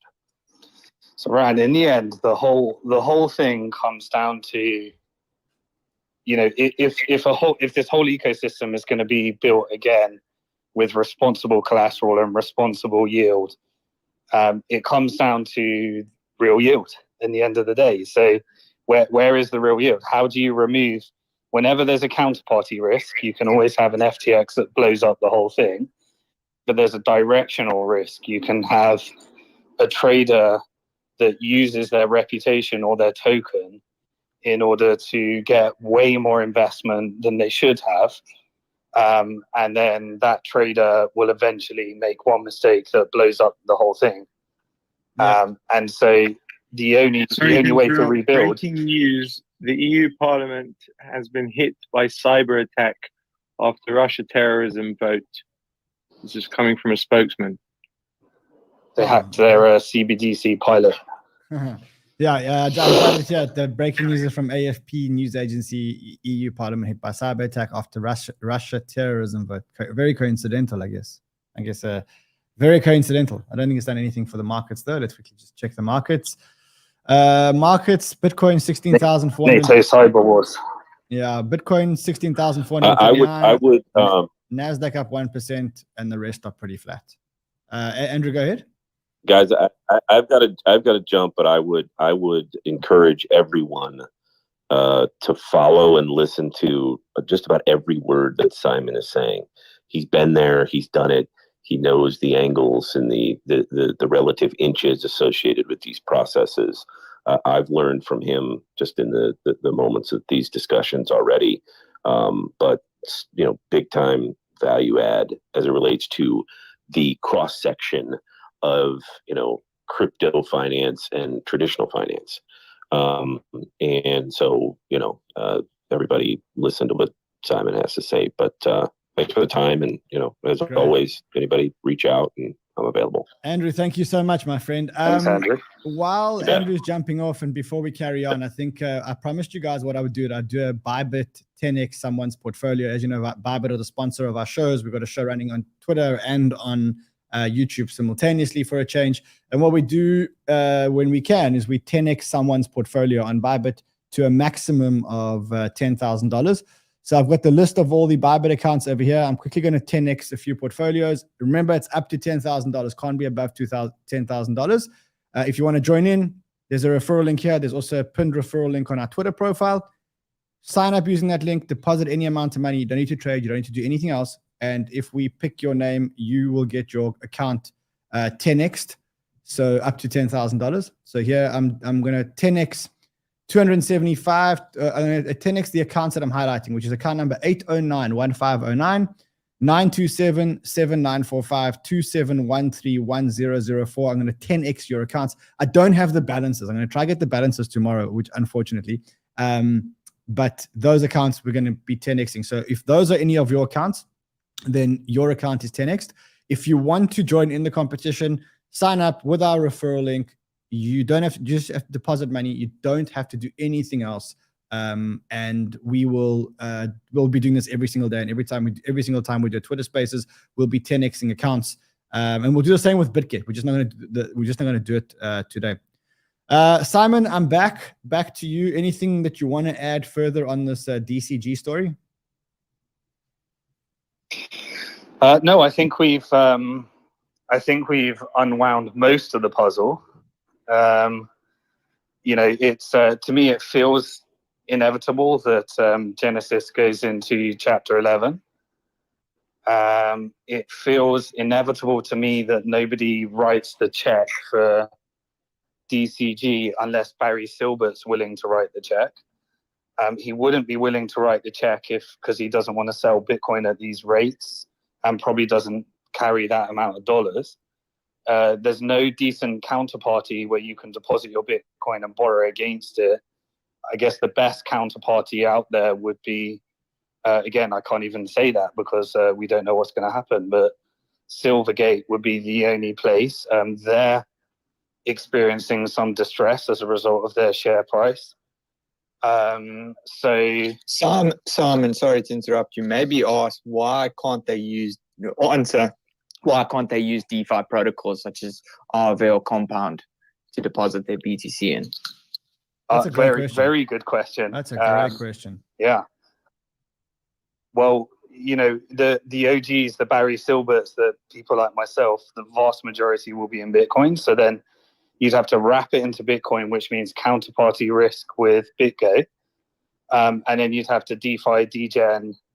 At what level are you willing to do that in order to try and write $1 billion check with a liquidity crisis when most of the VCs are pulling out of these contracts, and we're trying to figure that out. But there's a certain level at which you're willing to put in DeFi, and there's a certain and there's a certain level at which you're just not willing to go there for all the unknown risks and hacks and problems in DeFi, and then counterparties and wrapping, all the different things you have to do. Look, to be honest, the wrapping with BitGo, I'm not going to say it's bulletproof because nothing's bulletproof, but if it's between that and losing your company, then I think that wrapping your tokens is not a bad option, especially because you know that DCG actually own a stake in BitGo. They were, I think, one of the first investors in BitGo.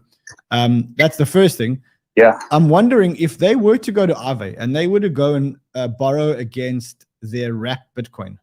What do you think? What is the ratio? What kind of collateral? What's the loan to value ratio that they'd be able to get? Yeah, is there anyone that can answer that question? I think it's about 80% in Aave. I think mean, it's 80%. I can go and check now, but yeah, it was 80%. that's a great option. And how liquid can you go? You can go. I'll check now exactly how much liquidity they have on WBTC. You're giving me ideas, Ran, now. Yeah. I mean, that is the issue, though. The Bitcoin, the people with Bitcoin wealth, they, you know, we'd like to do something. So yeah, the max LTV 72%. You can take. They've supplied 31K and borrowed 5K. So you just minus. They can borrow about 26K. No, but that would be So- supplying. Right. They would Could be you- supplying. They would be supplying, and they'd be borrowing USDC. Remember, they'd be supplying Bitcoin, and they would be borrowing USDC. Oh yeah. Yeah. Well, they could Okay, borrow so other answer stables, right? This They could. question, DeFi degens. How do you borrow $1 billion if you've got enough Bitcoin right now? What would be your route? Yeah, I would probably use BitGo because they're probably a trusted custodian. You could probably use Binance. Binance might do it too as well, and give you USD for that. But I would go across protocols because if you just went straight into Aave, you would get absolutely destroyed on the rates, right? Because the more you borrow, the higher, you know, it's a decentralized contract. The more you borrow, the higher the rates go. So you would probably want to distribute it across, you know, Aave and Compound and potentially look at some other protocols because then you less protocol risk. So you probably wouldn't want to put more than 10-15% if you're borrowing that amount into one protocol. So distribute it among different protocols and looking at, you know, exchanges potentially like Binance who would also do something like that for you at a variable rate. Obviously, they would potentially be using some DeFi protocols on BSC to do that. But there's definitely DeFi degens that have USDC. If you did it with Binance, then you got the counterparty risk. How did you do it without the counterparty risk? Oh, so you're always going to, I guess what you could do is, I know there are solutions on You want it chain in where you custody. just, So Bitcoin sounds good because it's genuine custody without connecting to any kind of trading company. Yeah. So BitGo is probably your best option. So your wrapped BTC is probably your best option if you're doing that. But what you would probably want to see is if you can do potentially some on OTC markets too, where you find third parties that you just take. And I know, you know, big players like CoinShares have done this before, where they just have a smart contract on chain. You put your BTC in that smart contract, they give you the USDC, and it effectively has terms. The smart contract effectively governs your partnership. So that's a lot of kind of the big players I know, the big kind of funds players. That's how they participate in a lot of their DeFi, is they do it all on chain, over collateralized. So I'm speaking to Mashinsky on WhatsApp, and he says, we still don't know. He says it would be stupid to borrow on DeFi as one can easily move the markets and liquidate these loans. The balances on exchanges are down 40%, so moving prices is much easier. So that's the downside of DeFi. That's what he says is the downside of DeFi. I have invited him to the space. I don't think he's going to join, I think for legal reasons, but I have invited him. I think it could be quite fun to have him and Simon on a Twitter Spaces. Simon, not sure how you feel about that. Yeah, we've done 3 and it always ends badly. So yeah. I'm okay. I'm game, but yeah, it's not going to be pretty. But you'll enjoy the traffic. Look, I sent him an invite. It's in his DM. Alex, I don't know if you are listening, but if you are listening, it's in your Twitter DMs. There is an invite to join the show. Also, I think Mario is joining the show because, as we said, we're going to run this stream until Mario runs his stream and try and bring as close to 24/7 coverage of the markets as possible. So I know Mario's awake. I know I don't know if he's here, but I know he is supposed to join. Let's just see. Is he a speaker yet? Oh, no, he's not a speaker yet. I'm sure he'll be on in any second now. Just a quick look at the markets again for those of you who aren't watching. Bitcoin 16,435. The US markets, the Nasdaq's up 1.16%. The rest are flat. The Dow's flat. The S&P 500 is flat. Solana is touching $13. GBTC back at $8.84. And we have the GBTC discount at, for those of you who are not watching on YouTube, at 41.5%. I don't know. To me, that sounds like an absolute no-brainer. I don't know. I don't know what I'm missing. I don't know what I'm missing. That's the problem. I'm scared to buy more because I'm just like, what the hell? What am I missing here? I see Mario. Simon, it'll be interesting. DCC you're talking about? Simon, it'll be interesting to see what went wrong with you when you used DeFi. Did people were able to track that, or was you, or there just wasn't enough liquidity, or you took protocol risk like on Badger DAO that we all know got hacked? Oh no, I'm not much of a DeFi DJ, and I've never put more than 1% of my fund money, I call it, in a DeFi contract. So, you know, if we're talking about writing big checks and figuring out how to, you know, write big dollar checks based upon your core Bitcoin stash, I wouldn't touch it. As it currently stands, DeFi is very, very good for the average retail user. Like if you're trading with a size of, let's say, sub $10 million, I think DeFi is fantastic. You have so many options. But as you kind of push into that $50 to $100 million range, the lack of liquidity really does become apparent, and so do the funding rates on many of the lending protocols. So right now, it's very much a retail game, not really an institutional game. Yeah, and that can only be worse now, right? I mean, it was probably a lot better a few months back. Yeah, for sure. Yo, I see we have Mario. I see Mario's on wakey, rise and shine, bro. What's up, man? What's up? Now my sleeping pattern is back to normal, so I've been awake for a long time. Simon, good to see you as well. Oh, geez, man! Like it's like not we spend enough time together. Man, we're essentially like we're either together as a couple or we're family. I'm gonna opt for family. Just sounds a lot better. Mario, are you spinning up? we like this. Go ahead, bro. Are you spinning up a space? Go ahead, Ran. Are you starting a spaces now? What can we expect? Who's on? What's on? Yeah, man, we're gonna. Yeah. So chat has prepared all the news. You've covered a lot of it. And we've added, you know, there's a few things that happened while you're covering this. I spoke at an event today, and man, like this, the sentiment there was a lot of high up people, more the regulatory people, and speaking to them, you know, was a bit of a wake up call to me. Their sentiment is down, man. I didn't expect it. I thought they'd look at this as like, hey, it's part of business. You know, we saw that the Theranos lady got arrested, you know, she's going to jail. I think as we speak, she's going to a jail in Texas. And so I thought they'd look at FTX the same thing. No, man, Elizabeth Warren said that we need to regulate crypto now or it will bring down the economy. I'm seeing this shit. I'm like, holy fuck. Like I'm talking positively about regulators. And then the sentiment at the event I spoke at today is like down as fuck. And then Elizabeth Warren's. Oh, that's chat 2.0. What is it, man? Ethereum clients teams test staking withdrawals on DevNet. The Ethereum developers launched a new DevNet to test the unlocking of Ether staked with validators. The DevNet prepares Ethereum clients teams to open up validator stakings withdrawals next year.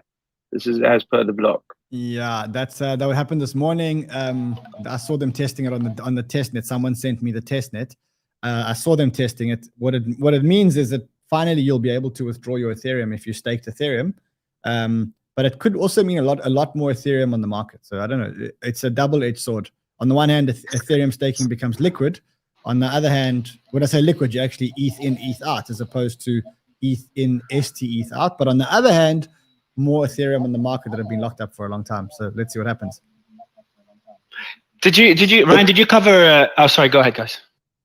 But they haven't told us how it will be. So I don't know if you've seen other POS protocols. They've got like you can only withdraw certain amounts. You've got to wait a number of epochs. It's not as simple as I can deposit and withdraw when and how I so choose. There could be restrictions based on that. So it's not. I don't know what they're going to do. They haven't kind of let us know. They might just do, you can deposit and withdraw freely as and when you want, but there might be some restrictions on that, both time delay and amount restrictions. That's okay. I mean, look, I think it's all going according to plan on the Ethereum front. They said they were going to do it. They said it was going to be about 6 months after the merge. I think that they're so far on track for that, but I don't think it's big market making news. Yeah, I don't think it's big market making news. Yeah, the interesting thing about these markets, Ran, is we had like the impossibility of actually launching good news into these markets. So, you know, we've been working with on the El Salvador allowing for Bitcoin denominated securities and security law reforms. We released some of that today, but people are like, they just don't want to hear it. They want to hear about GBTC. They want to hear about everything. So even if you get, you get these phases when you get to these markets, people just really get their head down and focus on building, and the press releases just fall on dead water. I remember this in 2018, 2019 when we were going through the bear market, and I remember that, what kills you is not the fact that the prices go up and down. And usually prices go down and usually you take financial loss. What kills you is the lack of interest. It's the fact that markets don't move for any news. It's the fact that, imagine we remain in this kind of market for another 6 months. That's the part that's going to flash out most investors. And I remember in 2018, 2019, I tapped out for a little bit. I tapped out for 2 or 3 months towards the end. And only a good friend of mine brought me into yield farming, because that was a new thing. And he's like, listen, there's this thing called yield farming. All you do is you stake your Ethereum. Didn't tell me anything about impermanent loss. You stake your Ethereum, and then what do you get?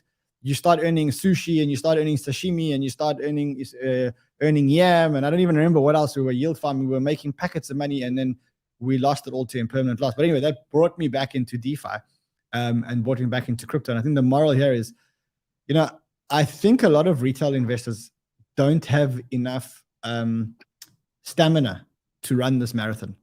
I think that they've been conditioned to run 10-kilometer runs and sprints, and I don't think that they have the stamina to run a marathon. And Sam, I think as well as anybody else who was here for a while, that now it becomes a game of stamina. Now it becomes how much stamina have you got left? That's what this game is about now. Yes, I mean, it's the difference between my game and your game, Ran, because you're in the trading game. No, I so, don't trade. the exchanges, I really don't trade. I buy. All right, well, okay. The only time I traded was in the trading competition. Otherwise, I buy and hold. I don't sell. Even when I'm supposed to sell, I don't sell. I'm still holding all my Luna. I'm still holding all my Solana. I'm still holding all my Uniswap. I'm still holding all my Phantoms. So yeah, I don't sell. That's my problem. Oh, I didn't know that. I thought your audience was a real trading audience. The audience, we have a mix of audience at Banter. We have two live trading shows daily, one Sheldon, one Kyle. Sheldon is the bullish guy, Kyle is the bearish guy. I'm much more around investments and fundamentals. I can't trade. I'm too emotional for that shit. I'm a positive person in general. I'm optimistic. And optimistic people can't call the market down, specifically when they're excited about a technology. And so for me to be trading is they keep thinking they can fill a they keep thinking they can fill a $9 billion hole till the final minute. Exactly. But you did the DeFi trade yesterday, Ran, didn't you? I did a trade yesterday, but that was like when there's things that are when there are things that are very obvious, like an attack on a protocol, and I see that kind of opportunity, then I'm in. But I don't sit in front of a screen and trade. 99% of the time, what I do is I buy and hold shit. I hold everything. I mean, you know why I hold? I'll tell you why I hold. Because in 2017, when I got into this game, I tried to trade, and I made a shitload of cash. I went from 0 to hero, and then when the crash came, I went back to 0 again. The one part of my portfolio that never went to 0 was a computer that I never had access to because I moved countries. And when I moved countries, I left the computer with a whole lot of wallets at my parents' place. And I just didn't have access to it because it was, it was a different computer with all the wallets and everything else installed on that computer. And I couldn't touch that I didn't touch that for 3-4 years. And that portfolio where I invested about $100,000. Most of the $100,000 went to zero, but like 7 investments went to like, at one point, I guess they're worth $30 million, and I don't know what they're worth today. Like, to be honest, I still haven't touched that computer. I know what's on it. I haven't touched it. It's a Phantom, Chainlink. I think Matic's on it. Binance is on it. But I'm not like, and that for me just shows a difference between trading and investing. I'm not a trader. I'm too emotional. I make all the wrong decisions. So yeah, I'm much more an investor. Much more an investor. Yeah, so back to the original, what happens from here. It is a stamina game, because these are the cycles where all wealth is made. And if you can invest through these markets, the conundrum I'm in is that the strategy of borrowing against your Bitcoin and not selling your Bitcoin in the bottom of the markets, that's not a risk we can take. So any investment you make, you're thinking about, is it really a wise use of Bitcoin? And this is the conundrum when saving in Bitcoin in these bear markets. And I guess this is why they have inflation, because they want to increase the velocity of money in bad markets by having money that goes down in values. So when you're in these markets, it's a question of, can you access fiat currency against your Bitcoin in order to make the investments that are going to perform in the counter market when the next FOMO market comes along. So Simon, can I jump in for a second? And that's how I've always done. So can I ask you, so this is what my question was about when you were talking about this in terms of borrowing against your Bitcoin, right? Like, how in any sense, like, is it okay if we look at like Luna and 3 arrows? I feel like 3 arrows, and this is going based off, I ran like 10 Twitter spaces based off of the thread that Miles put together. Do we not think that borrowing at 70% or 80% LTV is at the crux, is like the main issue here? Because unlike us, right, who, if you want to trade on margin, right, you're 10x, 50x, 100x, you're getting automatically stopped out and you're getting liquidated, right? These guys, the institutions, the big money, are not. They're getting phone calls. So do we not think that like that is at... Oh, we lost the key point. You're about to give the punchline. Sorry about that. Yeah, do we not think that that's the crux of the issue in terms of borrowing at these ridiculous LTV rates is allowing like some of these guys that are insanely fucking greedy to just kind of run amok, and that's essentially like everything topples on itself after that. Like, do we not think that the LTV rates are just ridiculously high from some of these lenders? Yeah, well, I've only ever borrowed at a very, as a high level of collateral, which gives lots of scope. And yeah, unfortunately, that's the game, and I've never gone beyond my 5% threshold, so that if anything blows up, then it doesn't put me in a position where our company's in a Chapter 11 or individually I'm in a Chapter 11. And that leverages what blows us up. It's a gift if you can manage it well, but most people won't manage it well because the emotion of greed always takes over in the crazy markets. So I'm curious, like when you ask, like, what's the most, like, what can I take out? Like, what is the LTV? Were you just asking, like, just to inquire? Sorry if I misunderstood it. Oh no, I was just so what I was saying is I wanted to make some investments into this market, and I'm pretty conservative, but my conundrum was I don't want to sell my Bitcoin, and there's no counterparty that I trust in order to put my Bitcoin in to get a dollar loan, in order to in order to be able to pull that out. And then we went into the question of, well, can you do it via DeFi? And then we were like, well, you'd have to put your Bitcoin, wrap it in BitGo. Then you got counterparty risk, which is okay for a custodian. And then what's the liquidity like on these smart contracts? Now the VCs are kind of pulling out liquidity, and we just went round in a bit of a circle. And then you thought, well, it's better to just sit on your Bitcoin, really. Yeah. Yeah. Gotcha. Yeah, okay, listen, guys. So I think what we're going to do now is Mario started his stream. So we're going to jump onto Mario's stream. If we could just pin that Mario's stream tweet onto the stream, and then we'll meet you all on the other side on Mario's stream. So I'm going to end this stream now, and then we'll continue this discussion on Mario's stream again, all just in a quest to try and bring 24/7 live, credible crypto streaming. We're going to hand over to Mario now. He's going to take the night shift. I'll be on that stream. I imagine that Simon's going to be there. I mean, it'd be very strange if we had that stream without Simon. So first of all, thanks to everyone for joining. Thanks to our sponsor, ByBit, for being ByBit and 10xing accounts and having fun. If you want to join that 10x account, there is a link on the pinned tweet. There's a link in the YouTube before. Yeah, do it. Just sign up, put money in. It can get 10xed, and then take your money off the exchange because don't need money on a centralized exchange.